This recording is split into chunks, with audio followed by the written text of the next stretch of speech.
the voice of Liberia 104.1 FM. The show, Issues of Today, 3 of Liberia's best, will be your host, Sekou Sharif, Vendelak Patrick, and Eugene Vigon. Our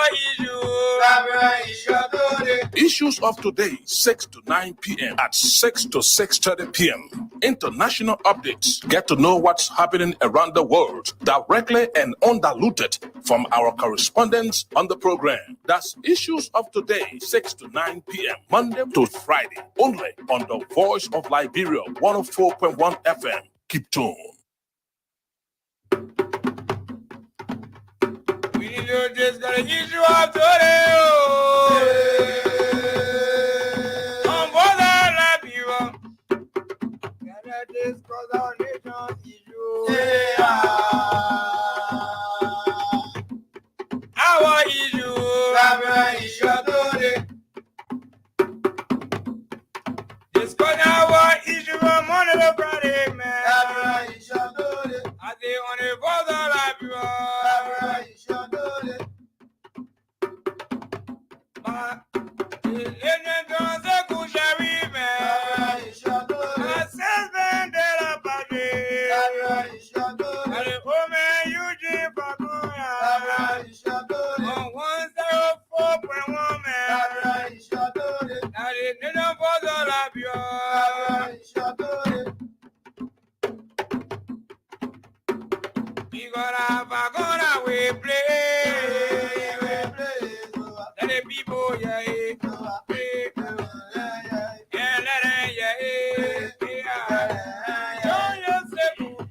And it's good to be here today on the program Issues of Today, right here on Voice of Liberia.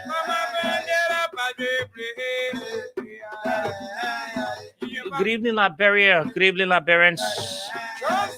It is easy to believe others, but believing in yourself is a real challenge. Life is really simple, but feelings and thinking make it complicated. Never give up. Find a way to make things happen in your life.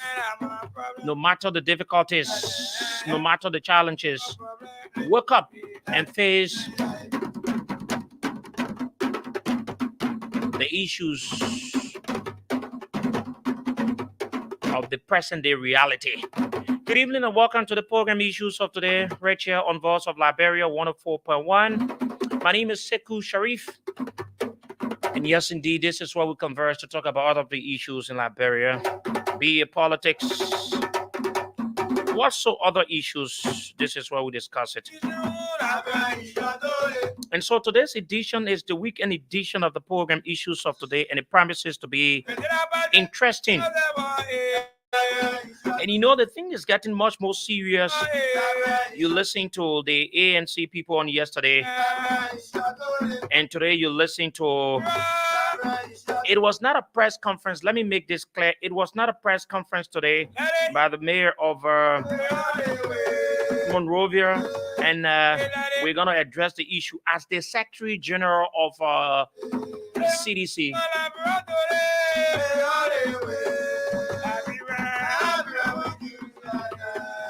As the Secretary General of CDC, Jefferson Koji, he had a citizen engagement with the people of the borough of Nico Town, and he spoke lengthily while journalists were given the opportunity to ask questions. Trust me, today's edition of the program is going to be firing. We're going to provide hard analysis. But at 6:30 this evening on the program, we're going to join activist Martin Colley. Martin Colley will be our guest for 30 minutes. Today, we're going to observe the time, 30 minutes. And we're going to be talking about his recent process where he's been pushing that has to do with LBDI president credential. So we're going to dig deep into that issue here today on the program. You don't want to miss it. At 7 o'clock tonight, 7 o'clock tonight up to 9 o'clock, exclusively we're going to be talking about some big allegations made by the Secretary General of the Congress for Democratic Change against the person of Mr. Louis Brown. Some of the things I heard today, I was a little bit afraid. But at times, when you move into towards elections, these kinds of statements come up. But the thing that caught our attention is being particular about names of people that stay in our country. And I was trying to make some efforts to call some of the people to talk to them, and we will do that in a jiffy. So shortly we'll go to the international decks to speak to our international correspondents from around the world. Now in the system we can see Polo Ko, our Lesotho correspondent, Lubano from Tanzania, John Wayfield from Sierra Leone. So we kick the ball rolling here. No time we need to go. My name is Sekou Sharif. Fendela Patrick will join us at 6:30. At which time we join our international guest, activist Martin Colley will join us on the program. Let's go to Lesotho to talk to Poloko, who is our correspondent in Lesotho, who's going to fill us in with this information coming from Lesotho that Lesotho minister, that's Prime Minister, has pledged to provide the security agencies with adequate resources to enable them fulfill that mandate and achieve lasting peace and stability in the country. Why is he saying such? Is it that Lesotho is experiencing some security crisis in the country? Poloko has joined us, our Lesotho correspondent. Poloko, thank you for joining us today on the program. Good evening. Good evening, Sekou. How are you? It's good to have you, Poloko. We're doing great in Liberia, across the world. Those of the people listening to us, tell us about the National Stakeholders Conference for the development of the national security policy and strategy of the Kingdom of Lesotho. Okay. Perhaps it is important to first mention that to list to our listeners that this is the new government that has not even in office for less. It has been in office for less than 100 days. So the conference or the stakeholders forum was meant to pave way for a policy or come up with a policy that can be used for the security forces. This means the police, the soldiers, and the correctional service, and the surveillance security. So this was mainly a forum that is meant to come up with policies that can ensure the effectiveness of the security forces in the country. What was the key message that the Prime Minister of Lesotho delivered today? Okay. The Prime Minister highlighted that our security forces do not have enough resources to equip them, do not have enough resources to do their work. I can point that, for instance, Lesotho's police do not even have a single helicopter. Only the soldiers in Lesotho have 2 helicopters, and they are still not enough because crime is very high in the country. So the Prime Minister highlighted that it is important that the security forces are equipped with resources. There is also more additional manpower and personnel, because some of the security forces, like the soldiers, they are not enough to chase after the criminals in the country. So that was the key message, that there is need for resources, there is need for more personnel, and there is need to ensure that all the needs of the security forces are met. What are some of the reforms recommended by SADC in 2016 in Lesotho? All right. Before 2016, between 2014 and 2015, there was what we would call an attempted coup or political instability in Lesotho.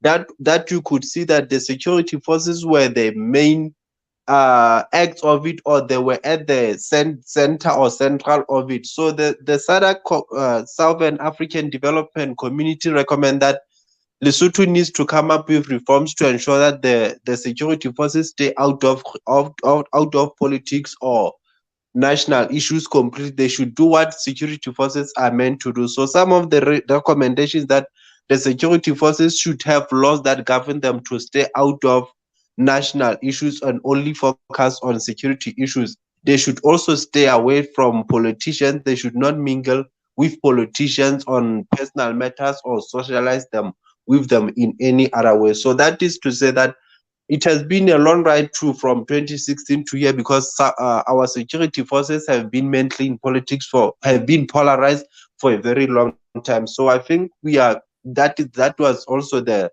major effect that was discussed during the forum. Thank you very much, Poloko from Lesotho on the program today. Issues of today. He's our Lesotho correspondent, Poloko, joining us from Lesotho on the program. We're going to go to Sierra Leone, where we're going to talk to the man John Wayfield about the former president of Sierra Leone, Dr. Ernest Bar Kroma, will profile 4 of his properties as well as others mentioned in the Commission of Inquiry Red Paper report in the country.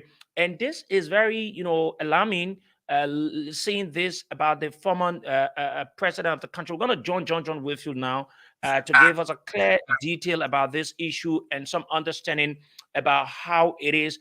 John Wayfield joins us now from Freetown, Sierra Leone on the program. John, good evening, and thank you for joining us tonight on the program. Thank you for having me, Seko, and good evening to all Liberians. What is it about this news concerning the former president of Sierra Leone, Dr.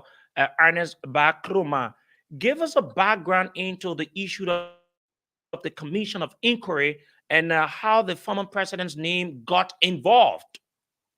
So, in 2019, Sierra Leone had 3 commissions of inquiry. One has to do the Anna and William Atuguba Commission of Inquiry. The other has to do the Bankole Thompson, and the other inquiry had to do the George Biobelli inquiry.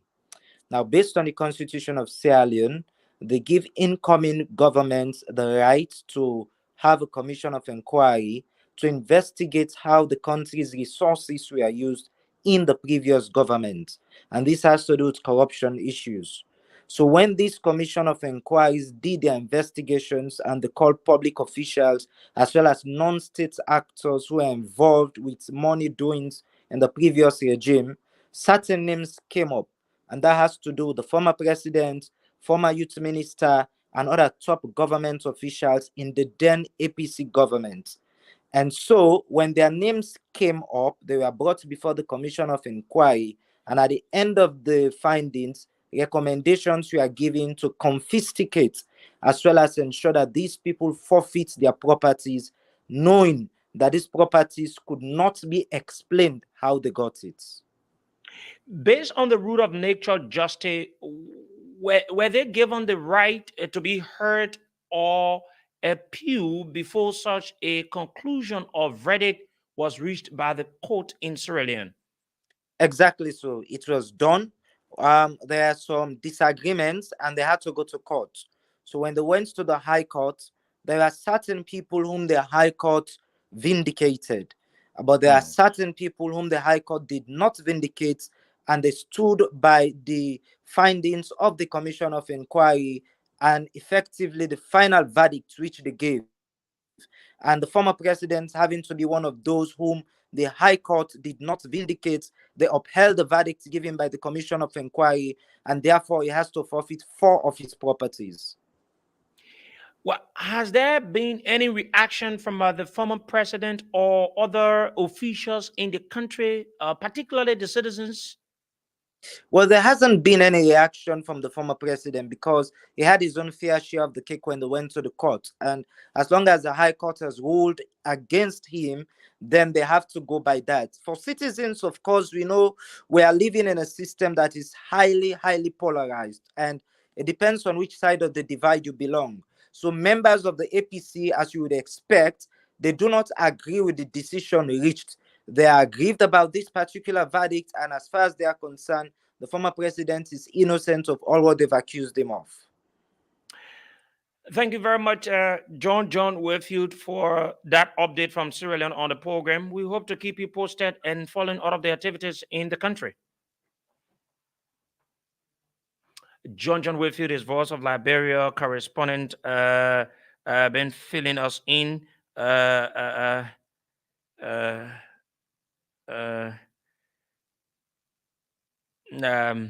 Let's move on now to Tanzania, where we're going to talk to our Tanzania correspondent, the man Lumbando, who's going to join us on the line from Tanzania as well. And those of you watching us on the television, you will see our correspondents, they're live on the television as well, reporting from the various countries. So just so you know, Lumbando has joined us from Tanzania on the program. Lumbando, good evening, and thank you for joining us today on the program. Evening, Seku. How about you? It's good to have you. We're doing great. You want to tell us about the Zambara government has embarked on implementing a mega blue economy project to raise revenue in the country. What are the projects about, and how the project will be implemented in the country?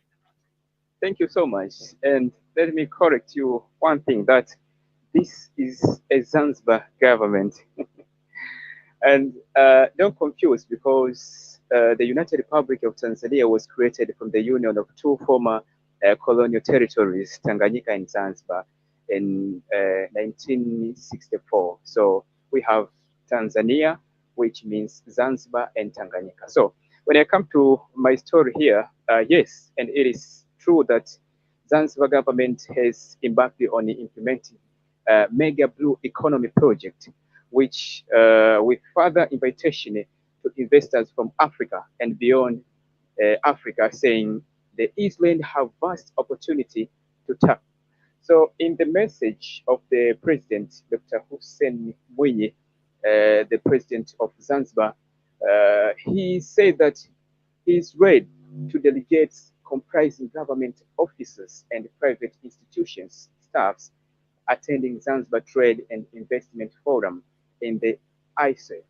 By the second Vice President, Hamed Suleiman Abdallah, he cited some of the projects as like Mangapani Integrated Hub Port and renewable energy, marine. These are some projects which are being implemented in Zanzibar. So in elaborating that, President of Zanzibar said that there is a room for foreign direct investment that is paramount in the implementation of its development goal set by a regional and international organization, citing them as the United Nations Sustainable Development Goal and Africa Union in the 2063 agenda.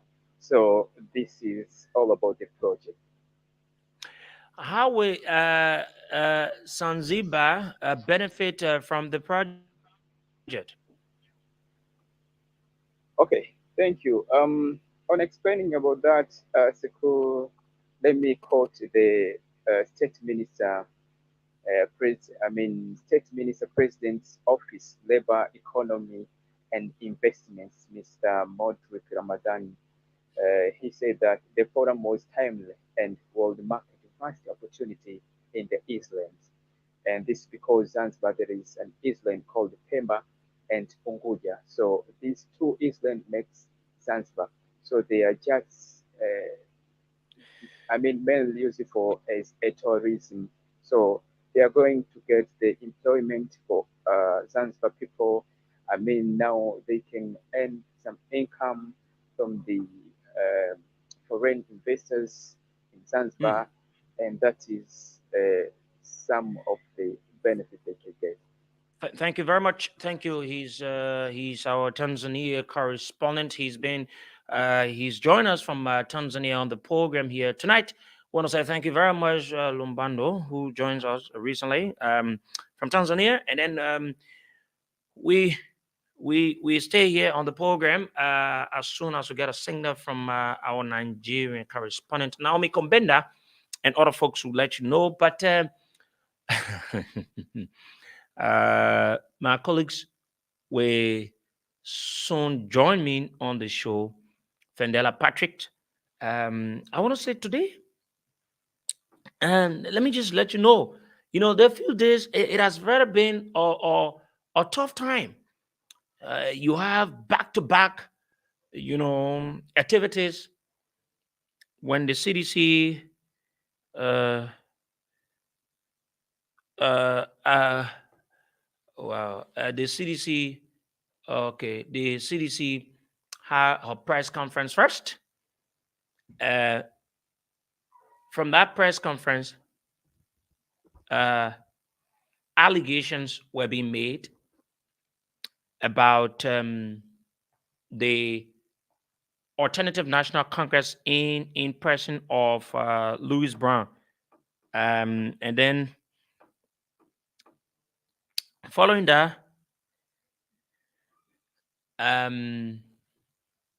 but something there was being admitted to where it was said that ANC or Louis Brown and ANC, they were planning a march, how you will call it, or protest, or how you want to call it.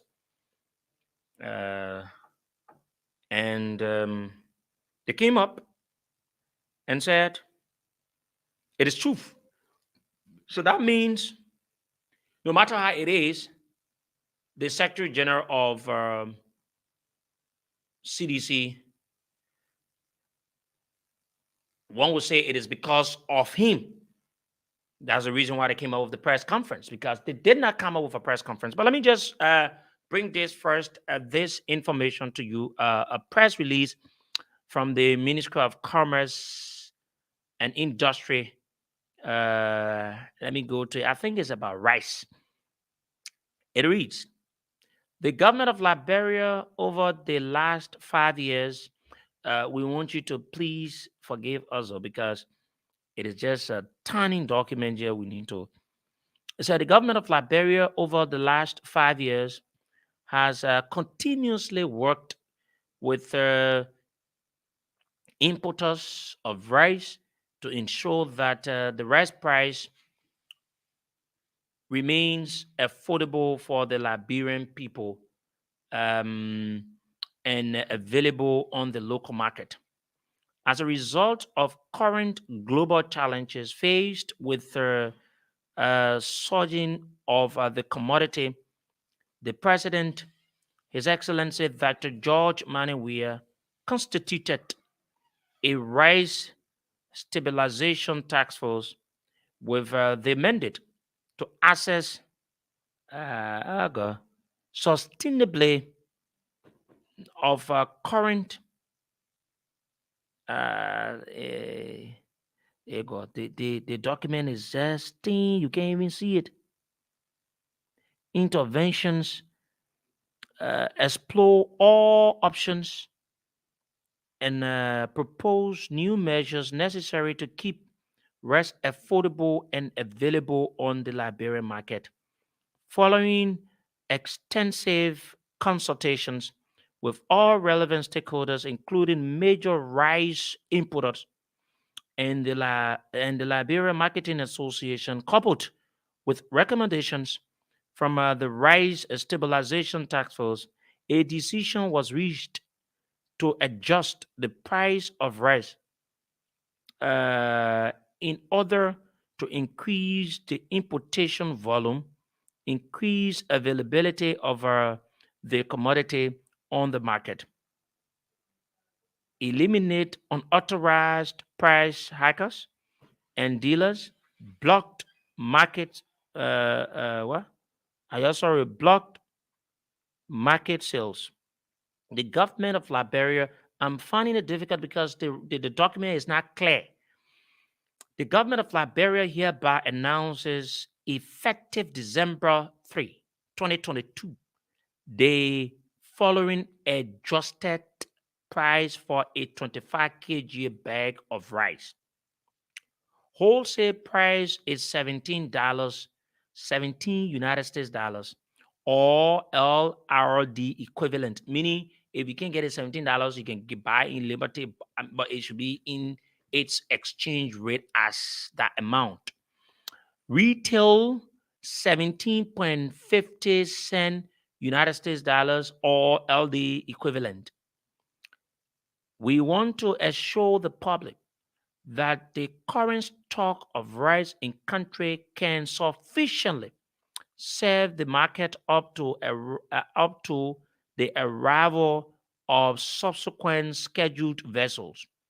We therefore encourage businesses to continue to carry out unrestricted sale of rice, void of price hiking and prevalent of the expense on the ordinary people. The document, Ministry of Commerce will be more, it can be any official document out there below. I know I kind of phone you're used to do the work. Everything sometimes Ministry of Commerce can do it good. Okay, so we just start to let the Liberian people know, right? We just start to let the Liberian people know. Yes, the folks from the Jomel clothing, they should have been. Okay. Let's get them, and we gave them 10 minutes of our time, please, because we don't have enough time. Let's just go to our correspondent in Ghana. We conclude with him. Let's go to. We need to take the guests that come just for 10 minutes. Let's go to Jonas Biarubi in Ghana about this development. Then we return. We talk to our guests shortly. We talk to our guests shortly on the program. Let's go to Jonas now on the program. Jonas Biarubi, who's our Ghanaian correspondent. He joins us on the program tonight from Ghana to tell us about the Ghanaian's Minister for Food and Agriculture rained praises on local farmers for maintaining food security in the country due to the Akufo-Addo-led government mediation policy. What is it all about? Jonas has joined us on the program from Ghana. Jonas, good evening.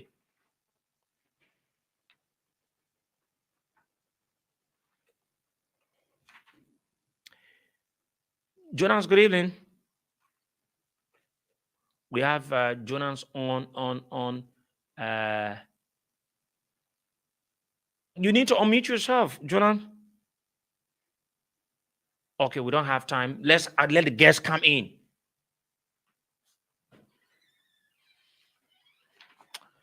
Okay, so folks, sorry, we need to move on. Let's get our maybe we can take 10 to 15 minutes as we await our guest, the man Martin Colley. Martin will join us so we can talk about this issue. Sit so and please this other side so that we can talk about this issue. But let me just start out. No time, folks. Let me allow them to introduce themselves to those of you listening. Good evening, sir. Good evening. Okay. You want to give us your full name and the institution you represent? Yeah, my name is Amushin Diniple, and I am from Jolomel. Okay, Jolomel. Take the microphone close to you. Go ahead. I'm from Jolomel Clothings, and I work there as the sales and marketing director. Okay, sales and marketing director. Yeah. Okay, thank you very much. My sister. Hi. You just come close to the microphone. Okay. Go ahead. I'm Janet Law Franklin, manager for Jolomel. Okay. Yeah. Manager. You're a big person though. Of course. Wow. I'm actually the brand. Okay. I'm Jolomel. Okay. Oh, you Jolomel. My siblings and I are Jolomel. Wow. So yeah, that's what we're here to tell you about the brand. Are you? I can. Oh, anyway. Okay. Let me ask you. Tell us about the entire institution. What is it all about? I should go ahead. Yeah, go ahead. Okay. So Jolomel is a fashion house. So we started as a small brand. So now we are here for the public. Okay. As in, we're bringing a showroom. Okay. Right to where you can go and shop. So we're actually into clothes. So we deal with suits. These senator suits. We have different kinds. Exclusively, like it's very exclusive. So we have the casual ones too. We have for now we're doing unisex, but tomorrow we're focusing on the guys first. Okay. So no, we reached to the official opening. You say you the sales person, right? Yes. Okay, so you just listen to. You say you the Manager. manager. You just listen to the manager. You want to tell us about what sets you apart, because you have lots of institutions or business people will have the proposals. You want to give us a clear picture of some of the things you're going to be doing, because I'm told you're going to be having an official opinion tomorrow. Definitely. So very good. So explain to us in detail so we can be informed. Those of the people listening, maybe somebody listening to the radio, and they want to get certain design of clothes, then they will say, okay, but then this is what I need. Before the establishment, before we chose to establish Jolomel, there are a lot of people who had this issue of going to get a real classic design, something that is world class, something that is of the best standards. They had to go to Ghana, they had to go to Nigeria, sometimes Australia and other areas outside of Liberia to get the best kind of clothes they want to wear. So smartly, out of innovation and fast-sightedness, we chose to bring those things that they're doing there and bring it here and do it differently, do it better. So you ask about what sets us apart. We are much more efficient. Our deliveries are just in time, and that is one of the areas a lot of Liberian businesses they lack. We have a very good customer service, and we have the best products as it relates to apparels, clothes. So and the good thing is those materials they are produced, we do them right here in Liberia. So we have the designers here, we have the tailors here, and all of the best designs. We have samples as we go along the show. We're going to display them, but a lot of people doubt that we're doing those designs here. But we actually do those designs here, and this is 100% Liberian owned business. Okay. So you ask for what sets us apart. I think these are exclusive reasons why we're better than most of our competitors in the market. So we're not bringing in made suits, nah. Okay, so meaning you're gonna do everything from Liberia. Everything. Definitely. The only thing that's not from here is the fabrics, but we got Liberian fabrics here too. Okay, you're gonna be using them. Yeah. So it's a Liberian brand. We also get involved with the Liberian culture, the country club. We make like literally everything exclusive. Yeah. Okay, so what are because like I asked you, what are some of the designs you're gonna be, you're gonna be carrying out in terms of, because sometimes some people don't want to do the same thing like other people doing. They want to have something different, and when you're coming in with such an idea, then people want to know what are some of the designs, some of the clothes. I don't know how you people call it because you're in the business, the fabrics, and how the quality in terms of how they look. The fabrics they're of the best quality in town. The fabrics, they're durable, they're long lasting. You will use them for the longest without experiencing anything like fading or just anything that will cause the clothes or the fabrics to decay. You're not going to experience anything like that. And they're simply the best, especially with the designs, with the stones. We have the stones on the clothes and everything. So if you have a view of what we're talking about, you want us to show? Yeah, we want to see. I want to see them because those of the people watching. Okay, something like this. Oh, it looks good. It is okay. Good. So you can feel it yourself. So So compared to what you see around, and I know people may doubt, but this and all of the other ones you're going to see from Jolomel, they're all made right here. I hope this can fit me though. And how much do you sell this, for example? Those of the people watching us on the television, how much do you sell this? So one of these suits is for $150. Okay. Yeah. Is it for trouser or what? Yes, it's a suit, a complete suit. Which color this suit has? You see it's the same color. Yeah. And you see the brand name is right here. You can see the brand name. Oh, okay. Yes, the brand name is there, Jolomel Clothing.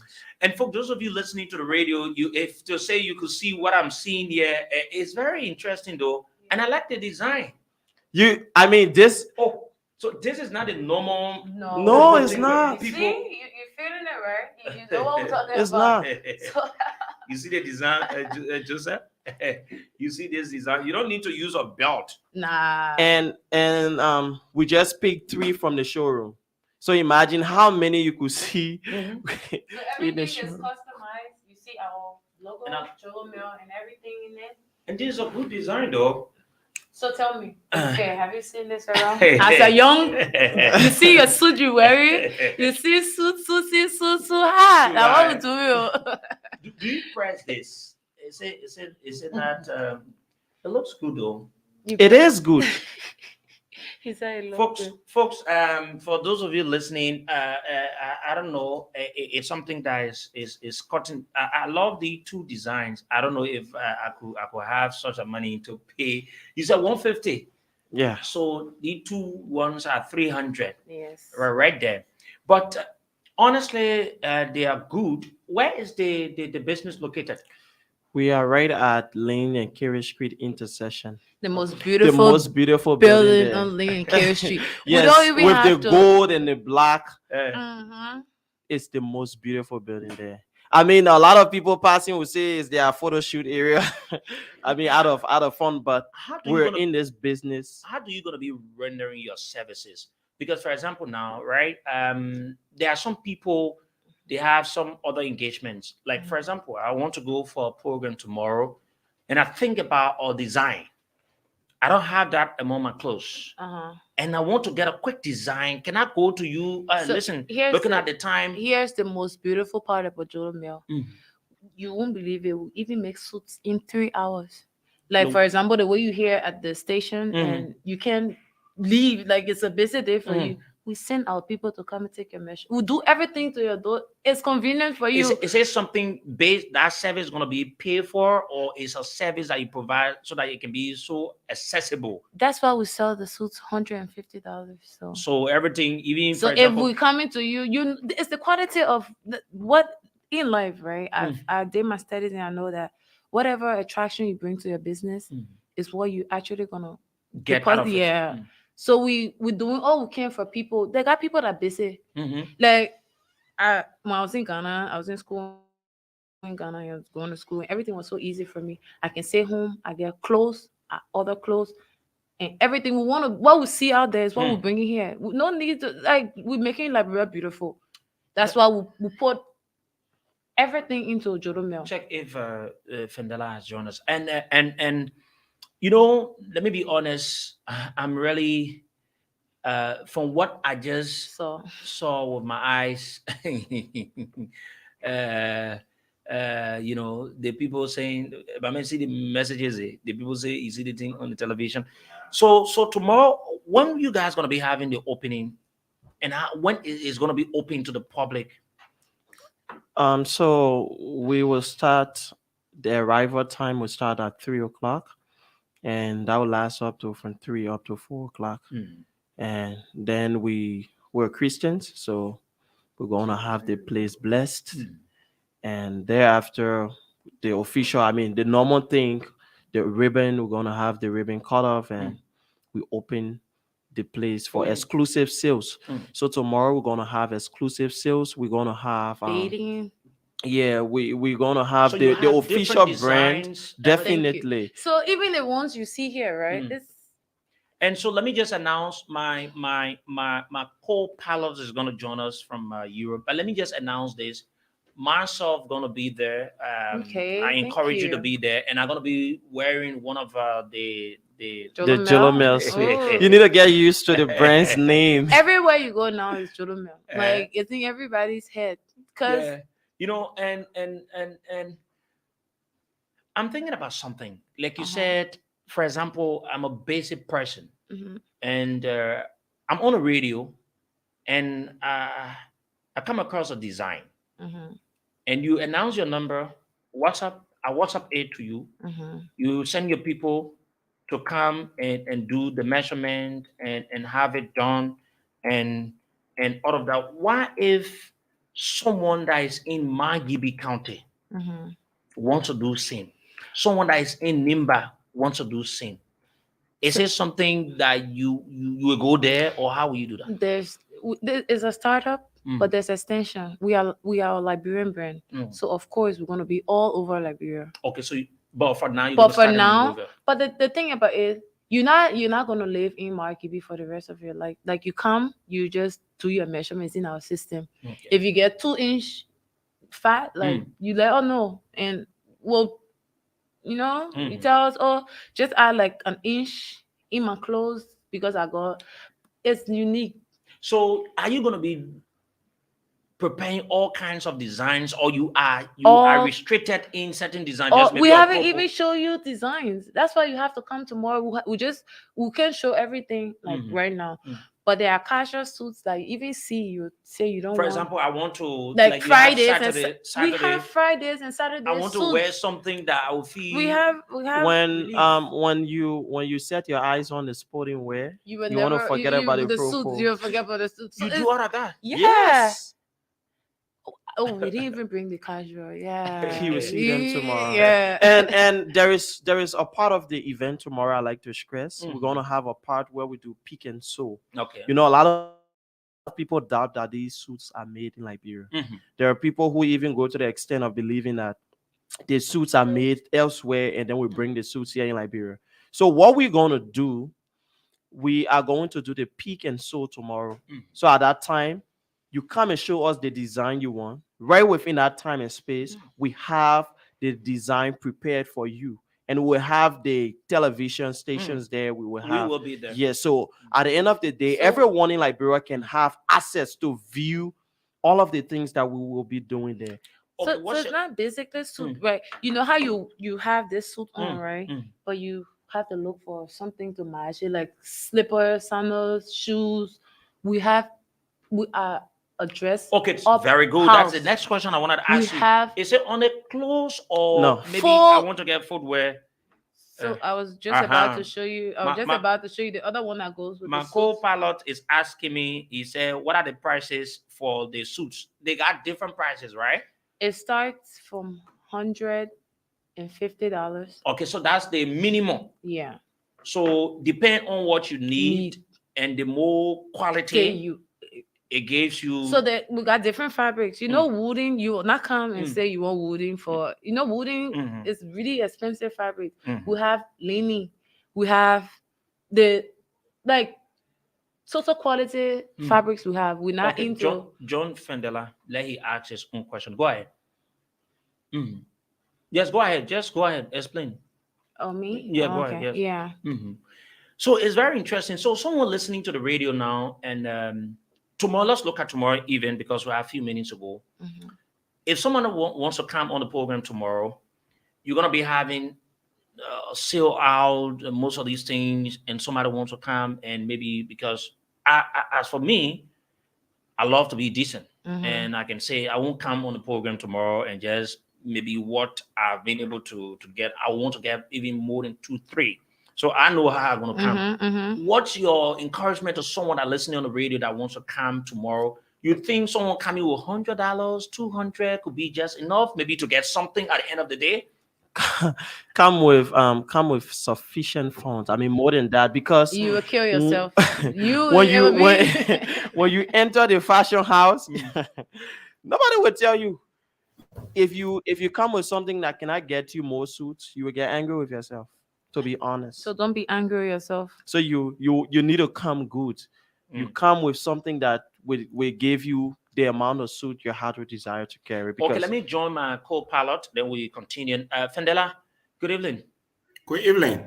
I'm following the conversation. I don't know who they are, but I guess they are Liberian business personnel or entrepreneurs. And I just want to congratulate them. I don't know whether they know me or I know them, but I'm sure somehow we might have. know you. I know you. And I want to elevate the conversation to another level. I could please give them my WhatsApp number so we can have more discussion at certain levels. So perhaps, with respect to our external, connections, we can link them Specifically, I want to know whether it's a fashion design industry or what. I want to know specifically. Is it fashion design, specifically with African designs or what? I want to know that first. It is not restricted to African. It's exclusively the best. Yes. You'd be surprised we make this jeans out of what you want. You just see something. we get you whatever you want. Like it's. I'm asking a question. I want to know the category that you find yourself in: fashion design, right? Yes. Okay. Yeah, we're into design. And how long you been in this business? Almost 6 years now. Okay. But finally opening to the public, like with the showroom, with the more improved, with the more improved. Excuse me, I'm asking these questions because this is how somebody in Europe, they have not seen you. Do you have any online presence? That is maybe a website or Facebook page that people can Yes, we have our Facebook. Jolo Mel Clothing. Clothing. Facebook page? It is Jolo Mel, JOLOM JOLOMEL. JOLOMEL.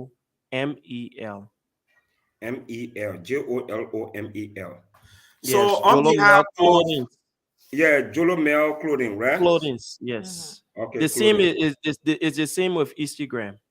Jolo Mel Clothing. Instagram. Yes. So on behalf of the Radio Liberia family, and we will. I asked the CEO, Sibu Sharif. He will select 2 of his colors.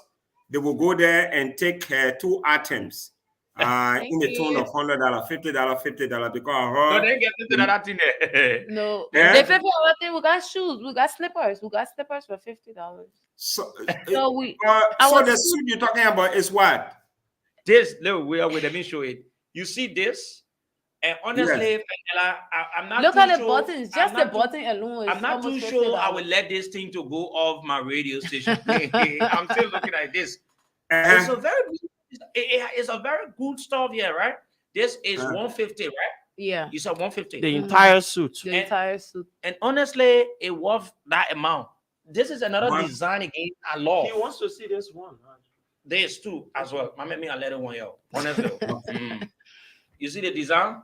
Yeah. You see, so they are sewing it in Liberia. In Liberia, we are not among the people that go and order suits and just bring it. Whether it's size you have to go to your tailor to redo it. No. And Fendela, I can confirm that I visited the place and I asked the folks because I saw the machines, the bra, should I say more sophisticated. They can do all kinds of design. The machines we have, I don't know. I don't want to speak for, but I can speak for myself. I can literally say that I'm the only person that have the machines here. Wow. For other people to come and justify.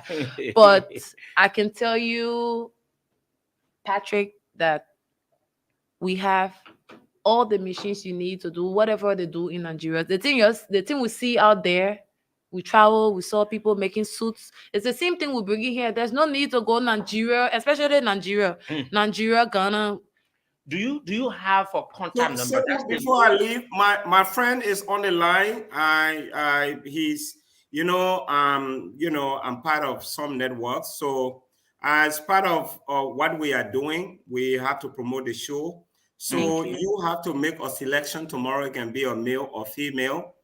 As a way of patronizing their business, we will be contributing $100 to them.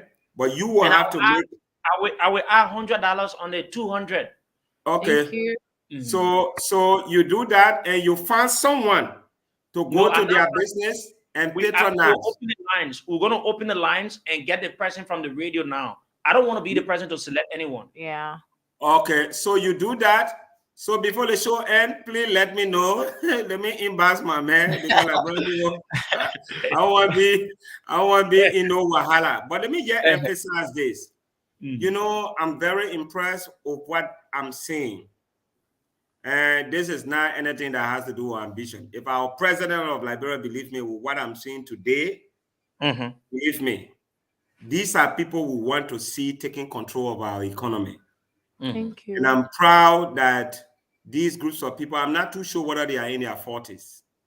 And No, like parents who are listening to us, I have traveled lengthily. And this is why one of my successes is giving. Born and raised in poverty, the only thing that make me to survive is because of other people's assistance. But if Liberia should succeed and take control of our economy, these kinds of programs, these kinds of entrepreneurs should be supported.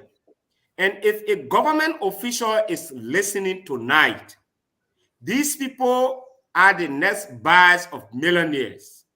The United States you see today, the people invest in their citizens. The Ghana you see today, Definitely.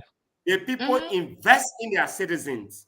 For Only real. in Liberia that entrepreneurs are struggling with all these kinds of designs. I think this is about time we invest in our people. Even if it is not good, let's tell them that, look, mama, you got to change. Let's invest in these people. Over a period of time, they will change.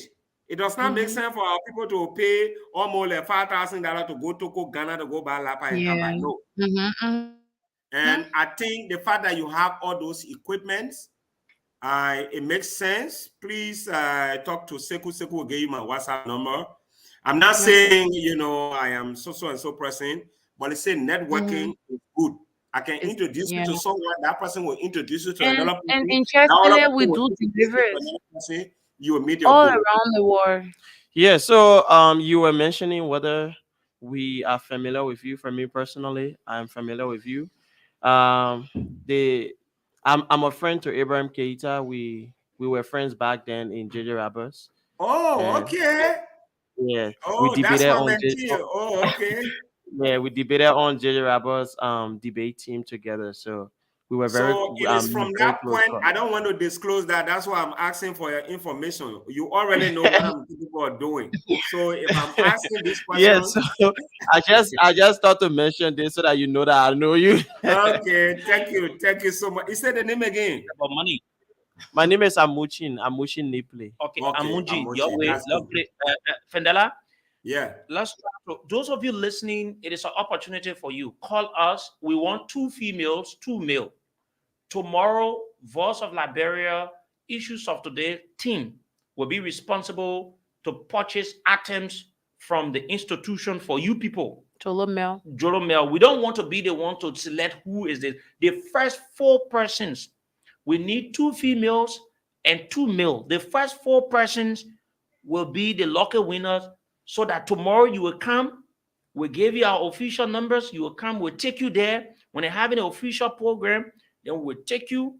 We'll make the announcement. You go and take anything around the range. And, let's be clear. Don't go this way, because myself will be there to take my own. No, but why is the range? You gotta stay clear. We already said we. Let me help him. So we got suits, right? The suits are being sold for $150, and then we have other accessories that goes with the suits. We got slippers, we got sneakers, we got sandals, we got shoes, we got cuffs, we got all the so when they different come, thing, what that will fall, because each of you get it right. 4 persons, each of you $50. So what they have for $50 is what you're gonna take. 4 persons, 0770-907-907, 0770. We have 3 more minutes to go. 0770-907-907, 0880-907-907. This is a giveaway for you that are listening. The very first 3 persons. Hello. Hello. Yes. Go ahead. What's your name? I am Arthur Bagley. Arthur Bagley. Yeah. Are you an elderly person? Yeah, I'm an elderly person. Okay, give us your number. Take his number, please.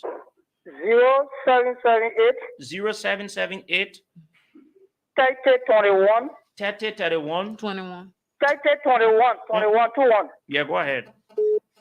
32. 32. Yeah. Okay, tomorrow We announce the number before the show ends. We will give you a call. You need to come to Monrovia. Where do you live? I live my Bagley. You need to come. At 2:30, But you need to be in town before 2:30. So we'll call you off the radio and tell you will go, because we'll do it live on the television. You will go there and take something in the range of $50. Yeah. Okay. Thank you. We'll take another person. Hello. Hello. You're coming spotted thing here. You're coming be near radio again. Hello. Yeah, how you doing? Chief, you near a radio. Please move from your radio. Okay, I'm off the radio. What's your name? Yeah, my name is William Walker. I'm calling from District 9. District 9. Call your number. 0776 0776 0778. He said 0778 or 6. 8. I said 0776 778 050. 050. So it's confirm it. It says 0776. It says 0776 or 0778. 776 778 050. 778 Okay. 050. Okay, thank you very much. Tomorrow we'll give you a call, but when you come for identity card, please. Okay, I will do that. Okay, thank you. We don't want male to call. We want females. We need 2 females. Please, you all just get the females and are listening to the radio. We need 2 females, please, so that they can take the offer. They'll be calling.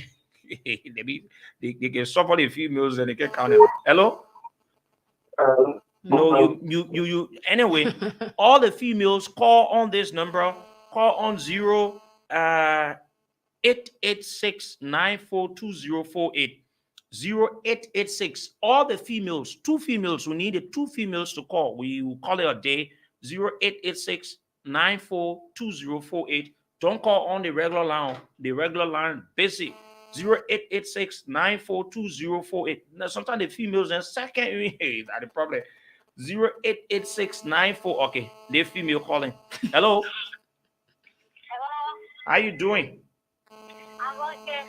Go ahead. My name is Anthony Wesley. Calling from where?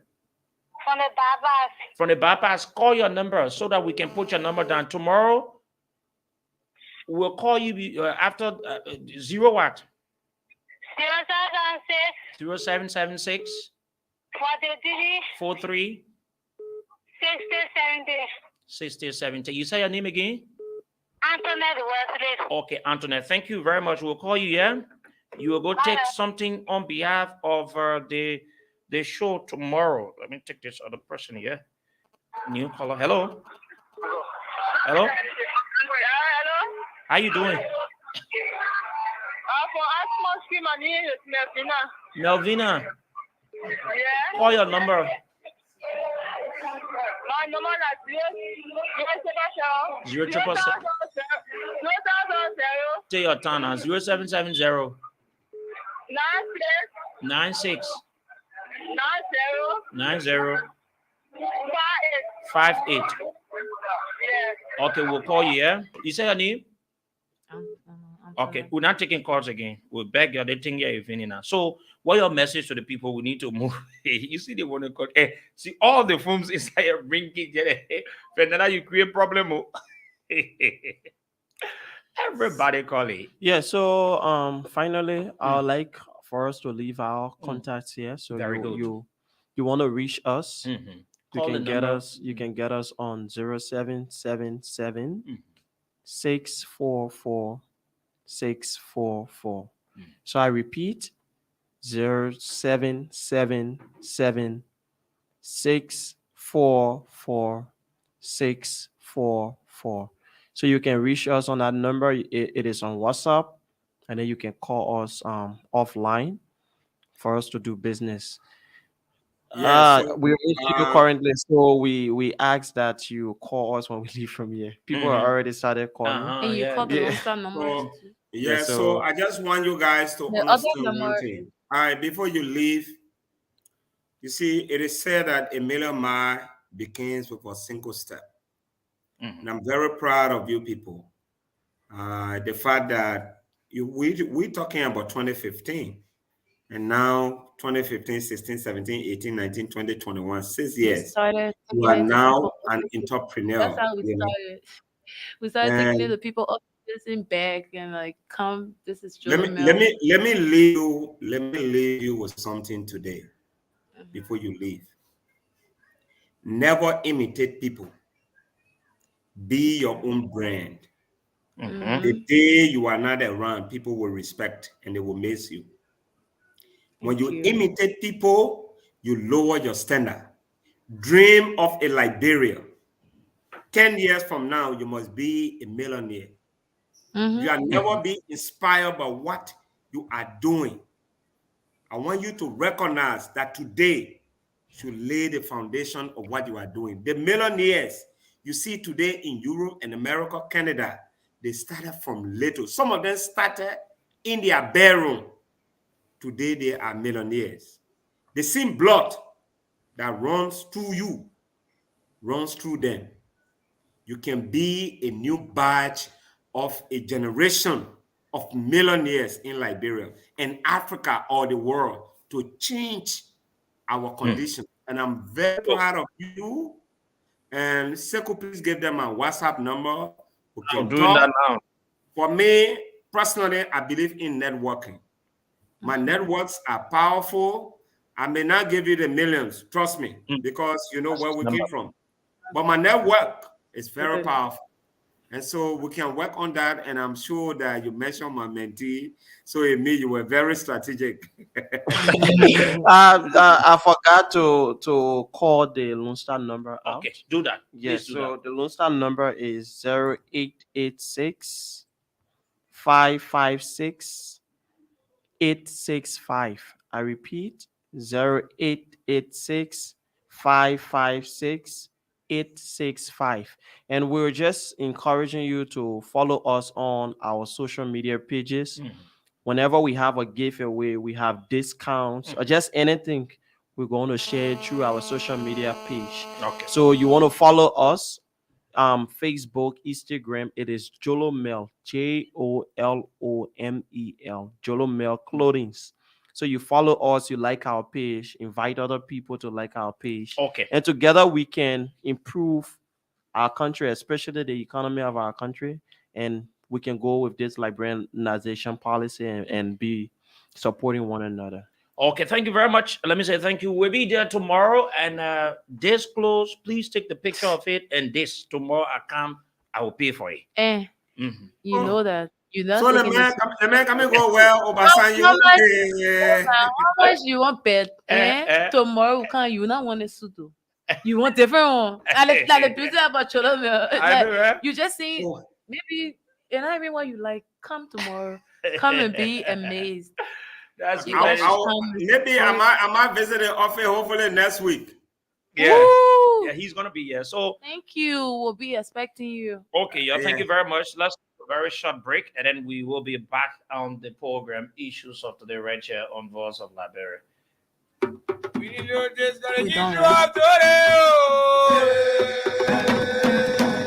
As our country Liberia progresses with a new dimension, the platform you always want to be a part of, it's here, the Voice of Liberia, 104.1 FM, a new dimension, a 3-hour super interactive, informative, and political platform. Issues of Today, here on VOL, the Voice of Liberia, 104.1 FM, the show. Issues of Today, 3 of Liberia's best, will be your host, Sekou Sharif, Vendelak Patrick, and Eugene Vigon.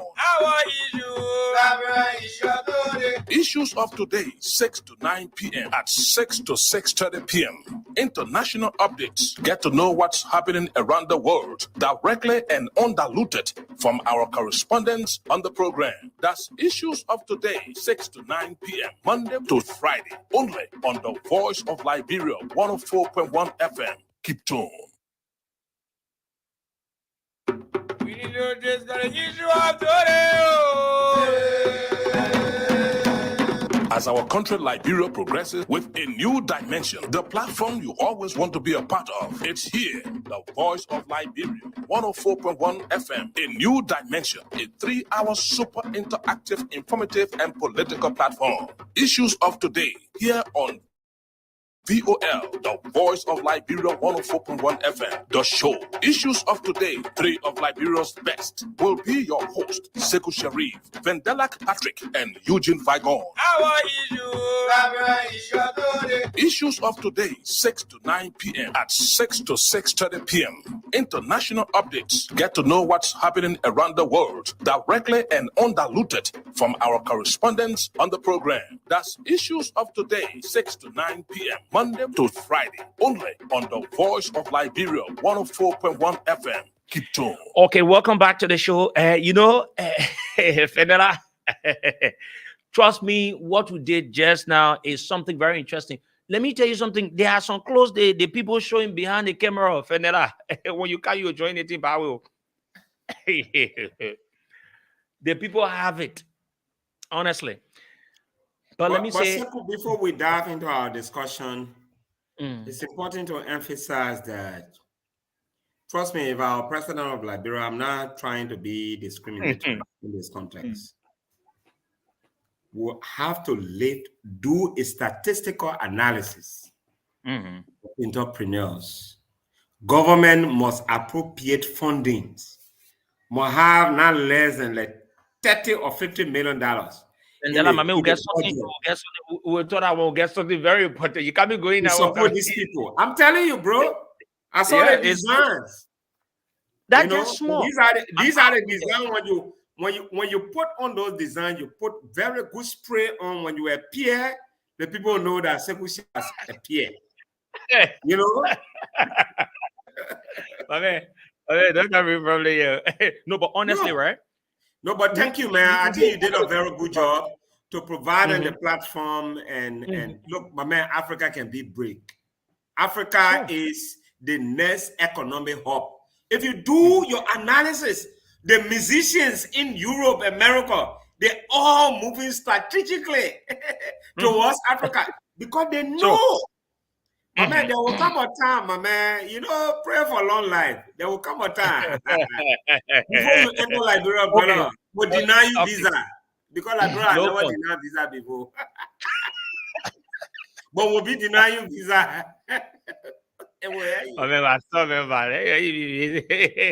Okay, folks, if you're just joining us, welcome to the program. My name is Sekou Sharif. I'm here with my co-pilot, Fendela Patrick. We together tonight on the program. And it was very important we did what we did. Sometimes you need to flex yourself out. Today is Friday, by the way, and so it's good. But on today, let me say this. It was not a press conference. And let me just announce it. I just left the line with Ambassador Louis Brown. If you notice me, I was leaving the camera, leaving from behind the camera. And he has confirmed to appear on our tough, provocative show on Monday.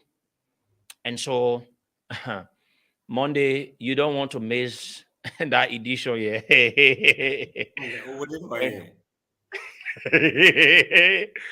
so he's going to be our guest, is what he said. But let me say something.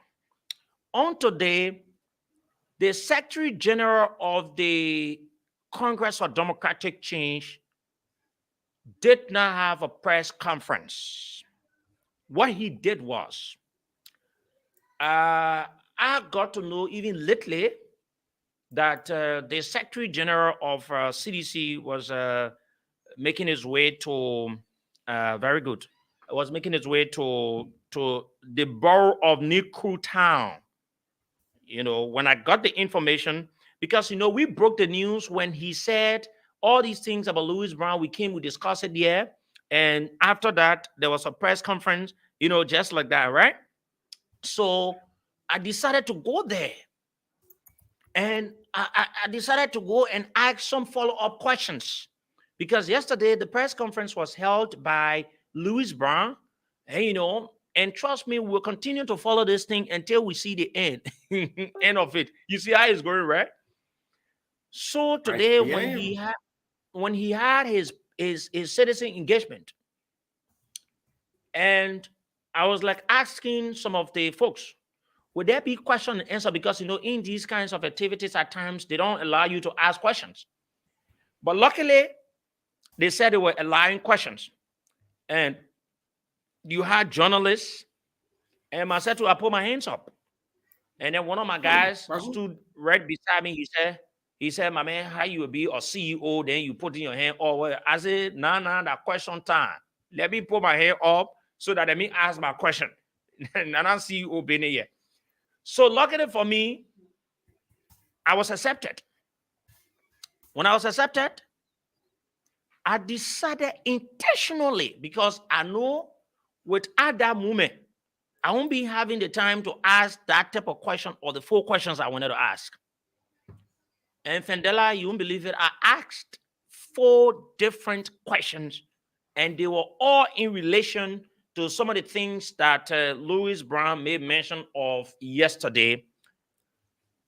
If you listen to the response of the Secretary General of the Congress of Democratic Change, the allegations that were leveled against Louis Brown, and I decided to do some research immediately while on my way to the office to know some of the things that the Secretary General said about Louis Brown. What I want us to do for the public, Fendela, I want us to play from the portion in which I asked the question to the Secretary General of CDC, Jefferson Koji, and how he responded, and then we can start the discussion and analysis from there. I don't know what. No. I want to respectfully disagree. I want you to play the statement from Louis Brown strategically that aligns with the response of Jefferson Koji. Play Louis Brown's stuff if you have it. If you don't have it, then we can do it later. While you play Jefferson Koji stuff, then we can play Louis Brown too, so the public will be aware how the response came about. The producer is trying to get it on the producer is trying to get it. I'm talking about that specific area. Koji, from you, responded to specific statements from Louis Brown. And your guys should be very crafty enough to get a specific don't worry about that. They've done it. To get a specific area from Louis Brown's statement in which, he says something that prompted Koji to respond. So there can be a corroboration, in that context. Peacefully speak out. That is not, we're going for the rare one. Okay, so that is one of it. There's a portion, and before he could speak about, I think, asking a question. Yes, get the other ones there, please. Asking a question too concerning, you made a very good point. Let's get them, just get them from, okay. Yes, go to 5, and let's see how he plays. Ali is expected to bring together members of the CPP national leadership, partisans and supporters from the 17 districts of Montserrat County. And another allegation you made that has to do with government institutions responsible, for the issue about jobs are the ones peddling jobs in the country. Of recent, there was CDC won't pay yet. I think they wanted to use the turf, so they were telling CDC, no, we're not getting the turf, because they told us. We went there and they told us we might not use the inside. That's how we settle on the outside. And everything I read here to you says the outside. So we'll be on the outside. We are law abiding. We will be on the outside. But nobody will tell us we can't be on the outside. Ministry of Justice. The Ministry of Justice has our letter. I have never said here they have given us the license. So how will you Let me finish now. I have never said to you they have given us a license. So I was trying to correct that first, because you said I said they have given us a license. But they are informed. They have our letter. Our duty is to inform them that as citizens of this republic, we will gather, we will assemble, and we will be at the sports stadium. They have a corresponding duty to protect us as we do that. And we expect that they will do no less. They will fulfill their duty. I know my friend Musa Dings, very good.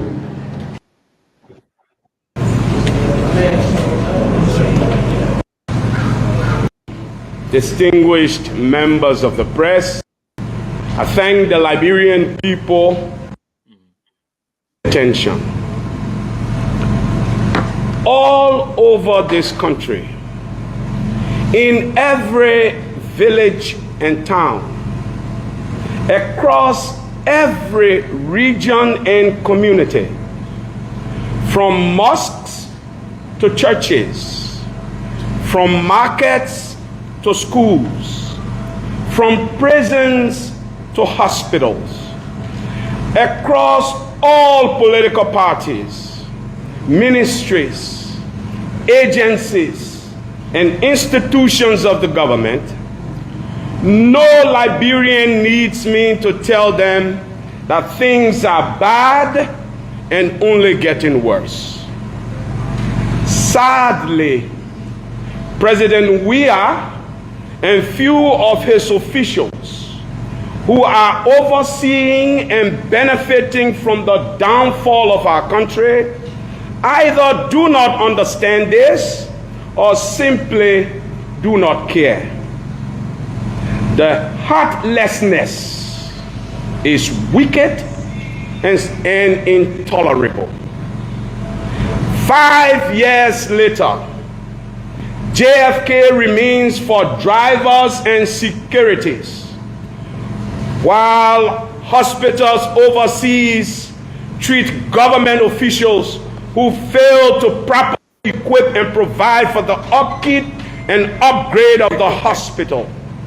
And what is worse, they are doing it at the expense of those who cannot afford to go to the hospital. They have failed to keep up. A town in Nimba County is still grieving as we speak and could not find the body of an 8-week-old baby.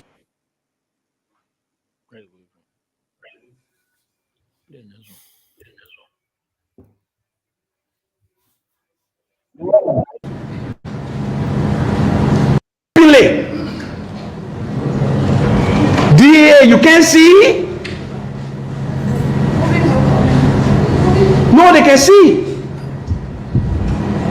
But when DA man can get paid, he know what they're doing the operation at. He passes there, he collects a small issue, and the every month he go and collect something. I don't know how true it is. I was even told burning that $100 million worth of drug was not a joke.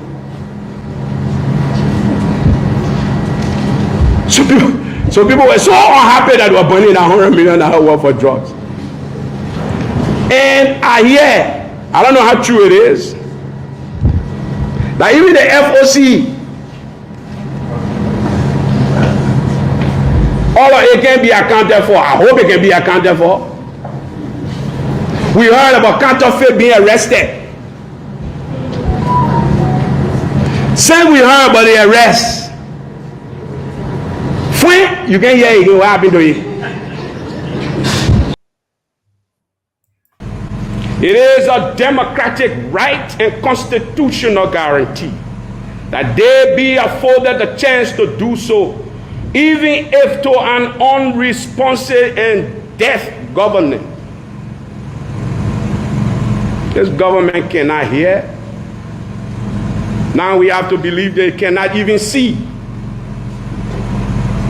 No government that sees what is happening to the people in this country will continue to do what these people are doing, who call themselves leaders. We have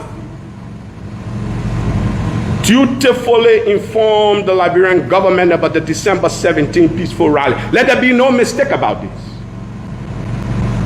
We make no secret of our intentions. This government has been duly informed about the December 17 rally. And we have entered into agreement with the Ministry of Youth and Sports for the use of the outside facilities of the Samuel Kanyando Sports Complex for the rally. And we will hold the rally on December 17 outside the Samuel Kanyando Sports Complex. And it will be peaceful. We expect it to be peaceful. Led by the collaborating political parties, this peaceful rally of Liberians is bringing together political parties, groups, and individuals from all walks and stations of life. It is seeking an expression for the suffering people of Liberia. The peaceful rally is dubbed "We Tire Suffering." If you didn't hear me, let me say it again. This peaceful rally is dubbed "We Tire Suffering." "We Tire Suffering" is a plea for President Weah's failed, wasteful, and disappointing administration to care about the Liberian people and to care about what ordinary Liberians are living through and feeling every day. "We Tire Suffering" is a cry for President Weah and his administration to be more accountable and stop being wasteful, deceptive, and corrupt. A patriotic call to fix JFK so that a minister and his driver and security and all Liberians who cannot afford to be flown out of the country at the expense of the government, so that they too can go there and be treated, because every Liberian life is important and matters to our country. "We Tire Suffering" is to stop the wicked slicing of civil servant salaries while the president wastes taxpayer money on jollying. Go even where he's not even invited. He wants to go to other hotels in other countries around the world, live there, enjoy himself. And the hotels in Liberia look like places for pigs to live.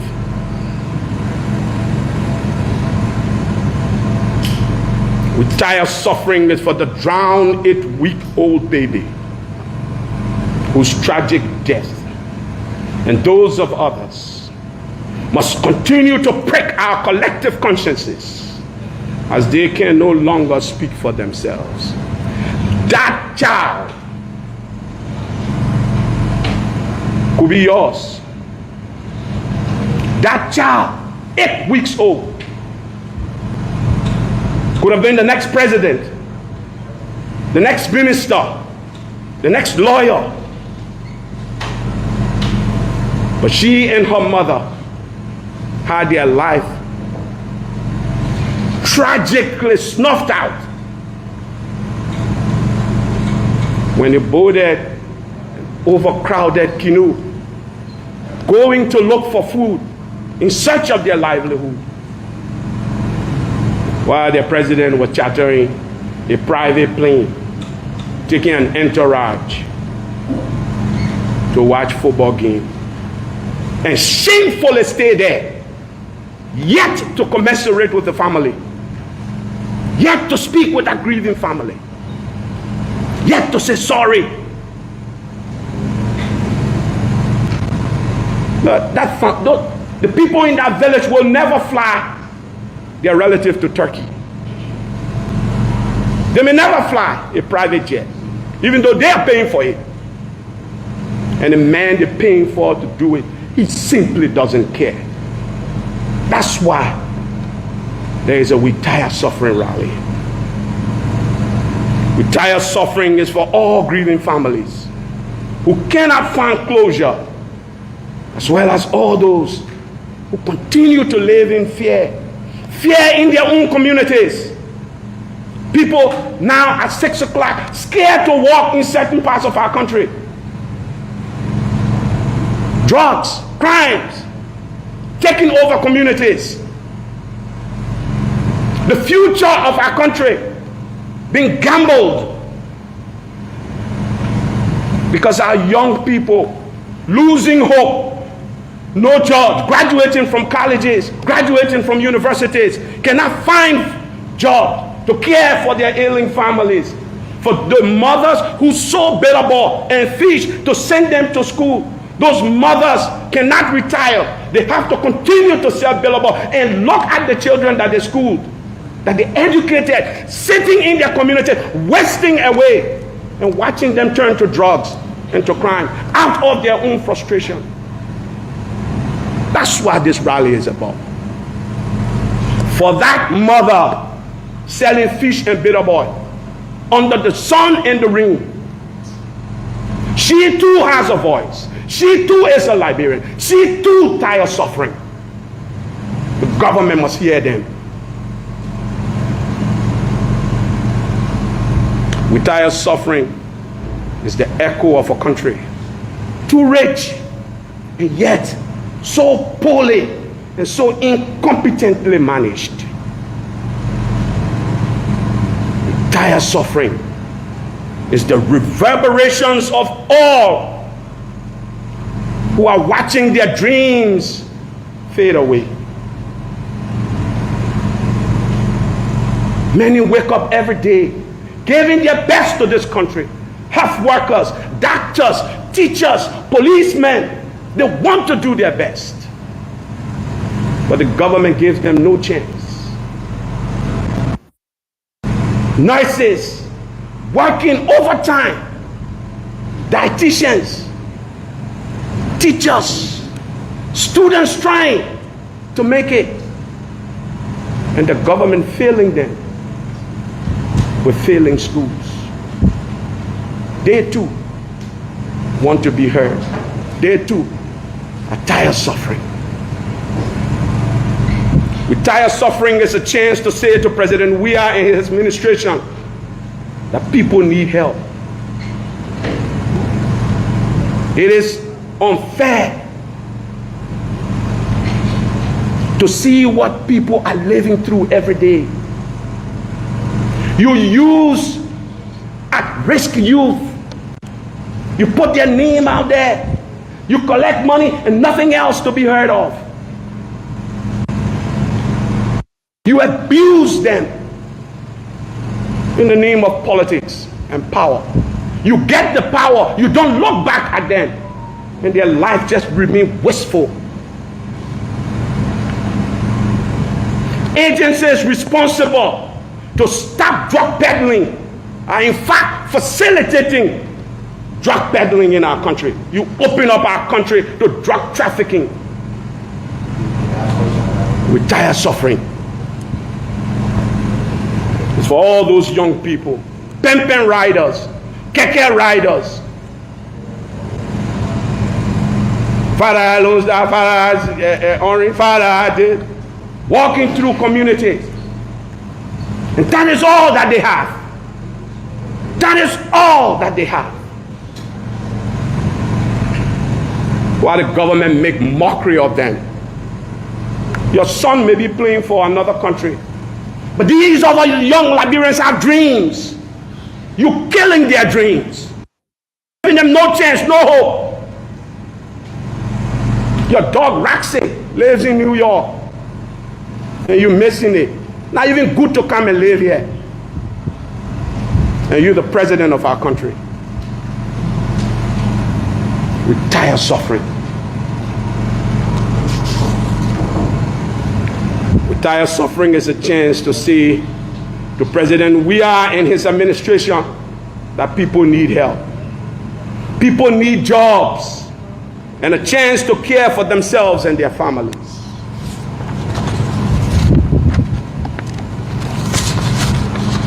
We're tired of suffering. It's a call on the administration to do their jobs, to serve the Liberian people and not themselves. Liberians are tired of suffering. We hear echoes of this everywhere. We have a duty to help them peacefully express this to the government. And make no mistake about it, You will not frighten us. You will not frighten the people of Liberia from expressing themselves. I dare you. I defy you. This foolishness has to stop. You think you can intimidate everybody in this country? No, you can't, and you will not. On December 17, the people of this republic will stand up. The people all across Colorado will stand up. Those who are tired will speak. Because when we deny people the right to speak, then we invite them to destroy our democracy. We will not destroy our democracy. Some of you didn't even pay one shed of blood, one tear you didn't drop for this democracy that you are playing with, for this country that you are treating, for the Liberian people that you're treating like this, turning men and women with pride for themselves into beggars. People who serve this country so diligently, whether it be from the military to hospitals, have no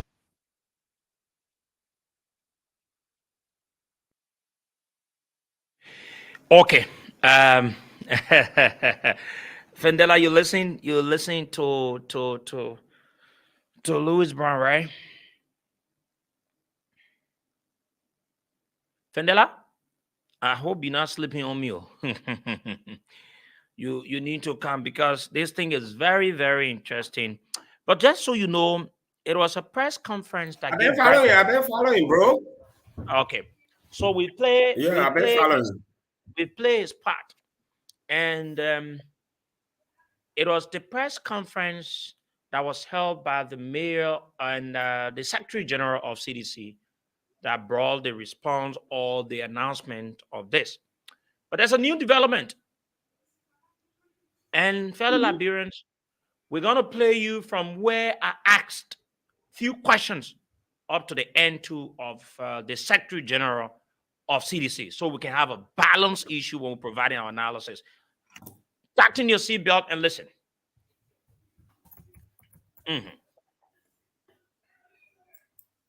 No, okay. Play. We want to get it play for you, please. It's true, but he, as a friend, he himself did not even help me. So we have an independent radio station, Voice of Liberia. Mayor Koji, I have 4 concerns. I hope the people listen to this. I have 4 concerns, and I hope you can address the 4 concerns rightly. 4? You're talking about everybody? I have 4. Okay. Listen. All right. Go ahead. Journalist. All right. There'll be no controversy. The first question here is, yesterday, Mr. Louis Brown had a press conference, and that press conference, you was the person of discussion.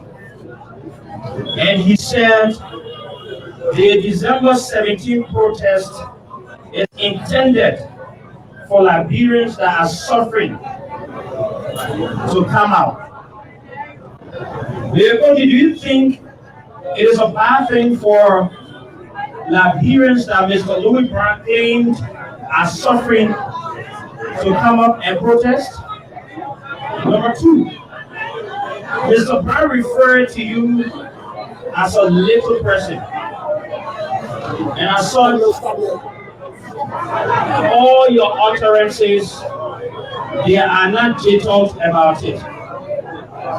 Does such characterization suit you? I want the mayor to listen. I will, because it's very important.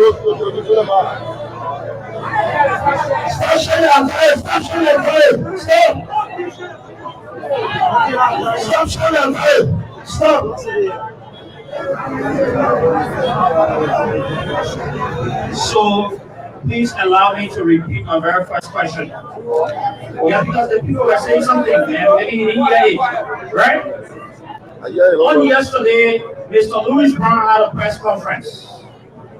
And in that press conference, he said and confirmed that partisans of ANC and other institutions will converge on the 17th of this month to protest.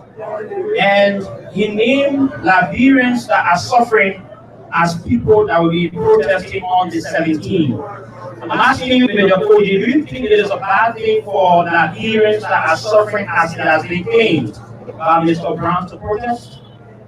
Number two, Mr. Brown referred to you as a little man, meaning a little person. And as such, they are not jittered about your utterances or the statements you are making. Does such statement suit you as the mayor of the state of Monrovia and that of the Secretary General of the Congress for Democratic Change? The third question is, do you think the president fears Mr. Louis Brown? Because on yesterday he said the press conference he had, the president and his entourage, they were following and the president is concerned. Is the president a friend of Mr. Louis Brown? The last one is, the information you gave during the press conference at the headquarters of the Congress for Democratic Change, which you said Mr. Louis Brown, along with folks from ANC, they were planning a protest on the 17th. You were particular about that. Mr. Louis Brown confirmed such information. I want to ask you, do you have spouse within the Alternative National Congress that are giving you information, or you don't have it? If you have spouse in ANC that are giving you information, why do you think to do so? Thank you. So we have. Let me respond to that. Well, thank you. You see, I will say, let me talk to my mother. You see, when they want to come, still go to Europe. And the children here, if I'm going to let them come, they're going to say to you here. For your trip, I will talk to you. Let me let them come. Then they can go here. They put me enough for them, but they can't tell Louis Brown being in the here for. So let me say to you, I keep telling you, they put in front of me a serious program. But again, as a public official and a public servant, I will do justice. I hope that they focus on every represent all of you. You see, when I agree with each other, and then I fall. Why can I agree? Let me answer that for everything be finished. So I will take my time. Those are information. Those are very important people. Segway is a good friend. I did not in any way try to attempt to claim or share his glory. I was just happy that because Ibadan is a township, and because it's a township, or in a township, good things are happening in the town, and those people who are making progress, he may not necessarily help them, but he creating an opportunity, the atmosphere. I'm just happy for you, young man. Before that, people regime, I could not remember somebody young as your age to be a owner. You see, I saw the people uniform, the boy, he blessed all of this regime. Everything okay. But we do that, I will say to you, Father, I will not give you. No, but it made you a platform can be disagree. I just said, thank God that he disagreed. And he went through a process, he could not find no blood skill. Nobody complaining, but people are celebrating.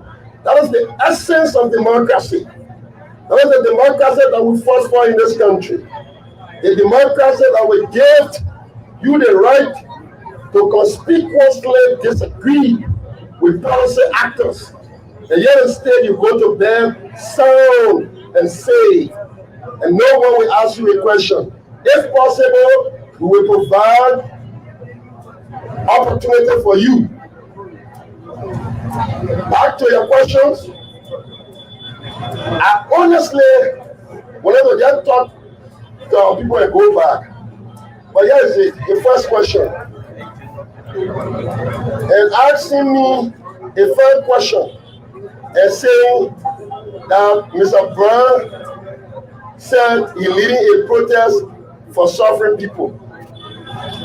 And he said the people who are suffering are people, they came together and they decided and said, Louis Brown, you are our man, lead protest for all. Let me say to you, I'm not saying to you, that's a very fair point. Everywhere people will suffer. Suffering is not unique to Liberia. People are suffering in Ghana. People are suffering in Sierra Leone. People are suffering in America. People are suffering everywhere. Can you say the people who are suffering in America, can we hold President we are responsible for that? But you see, when you get closer to politics, people can think they can exploit opportunity.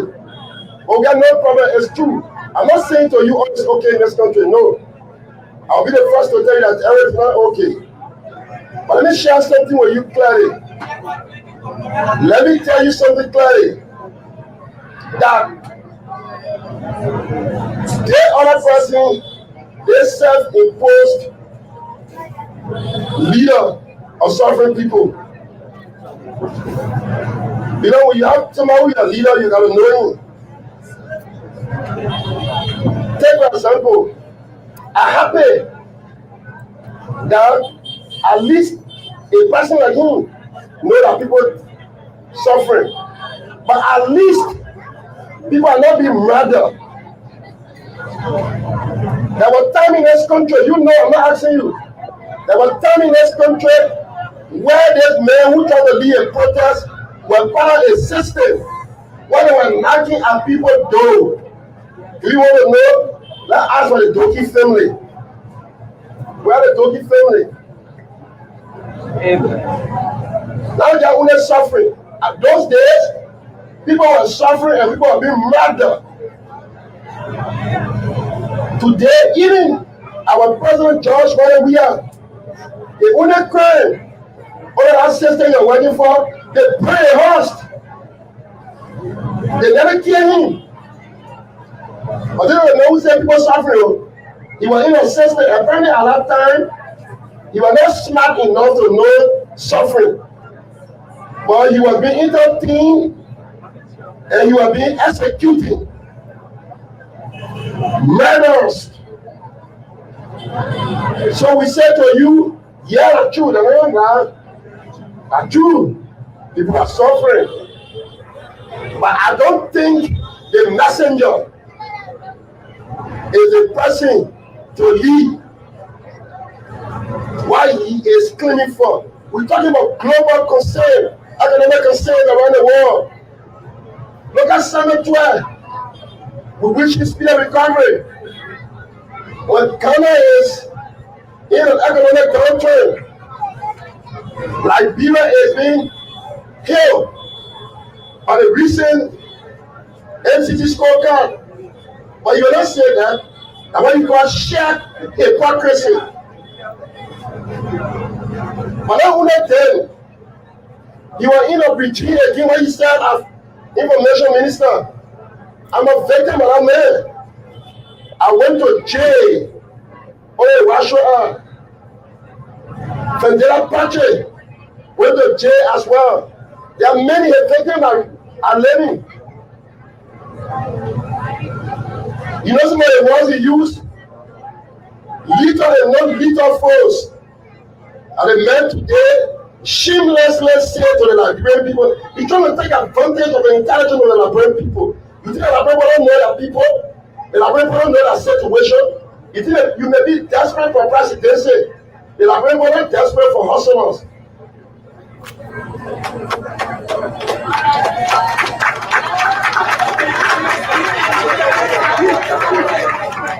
Yes, man. Today I will say to you, I'm coming. This man will say to you, local Senator Milton Tiaji, this is a man who was chief security advisor. And so take the microphone to Senator Milton Tiaji. When Mr. Milton Tiaji is son from the Southeast, he narrowly escaped death in this country. On Allah, Allah, Allah, yeah, Allah, no, Allah, no, Allah, mayor, no, open this room. I'm going to man, Milton Tiaji, raise up, you could tell you I'm going to fight them for Milton Tiaji, but they want to kill Milton Tiaji. They were yellow. But then they were chief security advisor instructing. I said, well, Milton Tiaji had. I'm going out to say Milton Tiaji today is living. And today, for him to muster the courage as a human being and prostrate for forgiveness. And you come here and feel like people that we can take advantage of. I don't blame. When you're desperate, you narrow your mind. If coming lower, you know, you will keep that man to be what he is. I like him. And the kind of man we like. I ain't coming to engage us. If I come in, you have my revolutionary ambition. Bring the man. There is a same character. Even the men who serve, and everything I respect. Elisha Toll is a Secretary General. When we were young student activists in this country, it was the life of Elisha Toll for real with the brother. You could tell him Elisha Toll? Well, yeah, I respect Elisha Toll. When Charles Taylor were chasing Elisha Toll, I think Elisha Toll said that when you go and you fly for this country, Elisha Toll, and to the Elisha Toll, a smart man like you that I know personally. When the man who served as chief security advisor with the Charles Taylor, this man who ordered for a person like you to be executed and challenged Elisha Toll to say he never escaped Charles Taylor yet. And I man today was sitting in the same venue with you, and he claimed to be leading you. What's wrong with people that Elisha Toll? What's wrong with